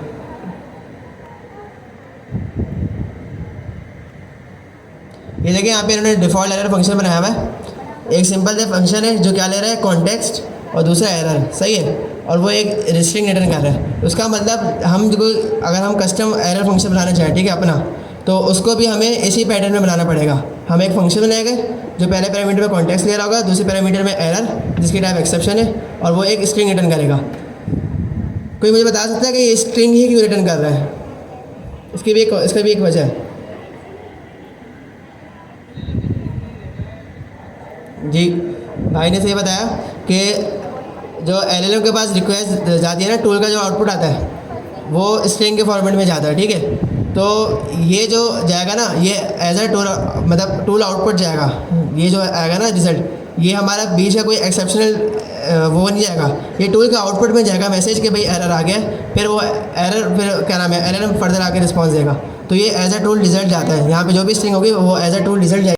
हमें ना यहाँ पे सिर्फ एक प्रिंट करा देते हैं, हमें पता चलेगा कि भाई क्या ये चलता है कि नहीं चलता। मैं यहाँ पे प्रिंट करा देता हूँ, इसका नाम लेके ट्रिगर्ड, ठीक है। और हम एक टूल बनाते हैं जिसमें एरर है, इसी में एरर डाल देते हैं। यहाँ पे रेस करा देता हूँ, भाई ना कपड़े लेकर आए थे। कोई सा भी एरर रेस करा देते हैं। ये तो पता है ना कि एरर रेस करा सकते हैं हम। अब मुझे वो अच्छी नहीं लग रही थी, भाभी पूछ रही है कि ना तुम्हारी कुर्ती तो सही, तुम क्यों बोल रही हो आपकी देखो, मैंने कहा बात मतलब मुझे अच्छी नहीं लगी, कहाँ हाँ कर, मुझे भी अच्छी नहीं लगी। यहाँ पे देखे मैंने रेस करा दिया एरर, ठीक है। अब ये जो रेस एरर हुआ है ना, ये मैं आपसे सवाल करूँगा, चले। अब हम नीचे आते हैं, मैं इसको चलाता हूँ LLM को, मतलब ये इसको कंप्लीट करता हूँ तो ये LLM चलेगा। फिर तो होगा ये कि हमारे टूल जाएगा, सही है, और LLM बोलेगा फलाना टूल को कॉल करो, और उस टूल में आ जाएगा एरर। तो हमने जैसे कि पढ़ा कि बैकएंड में कौन सा फंक्शन चल रहा होगा, डिफ़ॉल्ट का एक चल रहा होगा। तो जब एरर आए तो ये वाला प्रिंट हमारे सामने आ जाना चाहिए, है ना। तो हम पहले इसको बंद कर देते हैं, वरना बहुत सारे लॉग्स आ जाएंगे। इसको मैंने कमेंट कर दिया कि बहुत ज़्यादा कोड ना आए सामने। अब मैं इसको चला के देखता हूँ। हमने बस ये सिंपल एक लाइन लिखी है जिसमें हमने वैल्यू एरर को रेस कर दिया। इसको मैं चला के देखता हूँ, इस वाला। अच्छा, जो डिफ़ॉल्ट फेलियर फंक्शन वाला हमारे पास कॉन्सेप्ट है वो क्या है। SDK हमें ना सिंपली अगर हमारा कोई भी जो फंक्शन जो हम एज अ टूल पास करते हैं वो कहीं ना कहीं अगर क्रैश हो जाएगा तो SDK का अपना डिफ़ॉल्ट फेलियर फंक्शन होता है जो वो उस टाइम पे यूज़ कर लेगा। एंड सेकंड थिंग, हम इसको कस्टमाइज़ भी कर सकते हैं। अगर हम चाह रहे हैं कि भाई हमारा अगर कोई टूल है ना क्रैश कर जाए तो हमारा कोई कस्टमाइज़ वाला फंक्शन चले एंड वो हमें एरर शो करवाए, तो हम इसको क्रिएट कर सकते हैं। एंड तीसरी चीज़ कि अगर हम इसको नन करके पास कर देंगे तो वो हमारा जो पाइथन वाला एरर है वो रेस करेगा। सही पता है मुझे। अभी हमने देखा कि डिफ़ॉल्ट वाला चल रहा था, अब हमें कस्टम बना देते हैं। हमें पैटर्न नहीं रखना पड़ेगा, सही है। क्या है, एक फंक्शन होगा, नाम हमारी मर्ज़ी से दे देंगे। उसमें पहले में कॉन्टेक्स्ट लेगा, दूसरे में एरर मतलब 2 पैरामीटर वाला फंक्शन है, दूसरे में एरर एक्सेप्ट करेगा। तो मैं बना लेता हूँ उसको।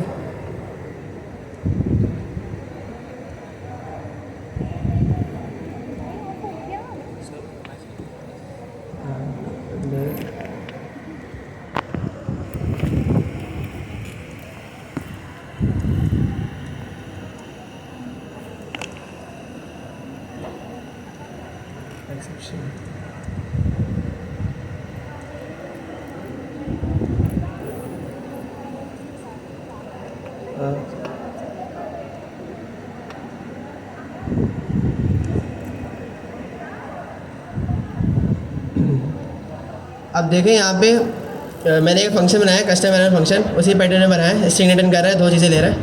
मैं इसको ना पास कर देता हूँ उस पैरामीटर के अंदर। अब होगा ये कि ये वाला फंक्शन चलेगा,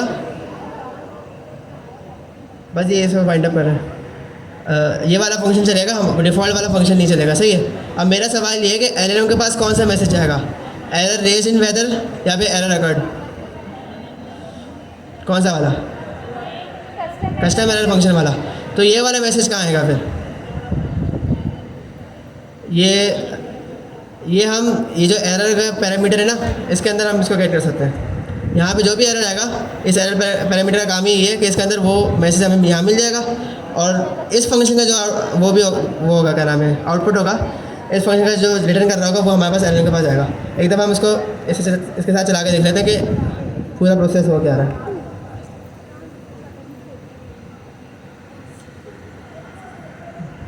देखिए ये 3 चीज़ें कही, ये सब पता है हमें। LLM ने बोला कि भाई ये तुम फंक्शन कॉल करो, उसके बाद हुआ ये। अब देखें ये वाला ये एरर रेज इन वेदर, ये क्यों प्रिंट हुआ, ये हमने इस फंक्शन के अंदर प्रिंट लगाया था, ये रहा।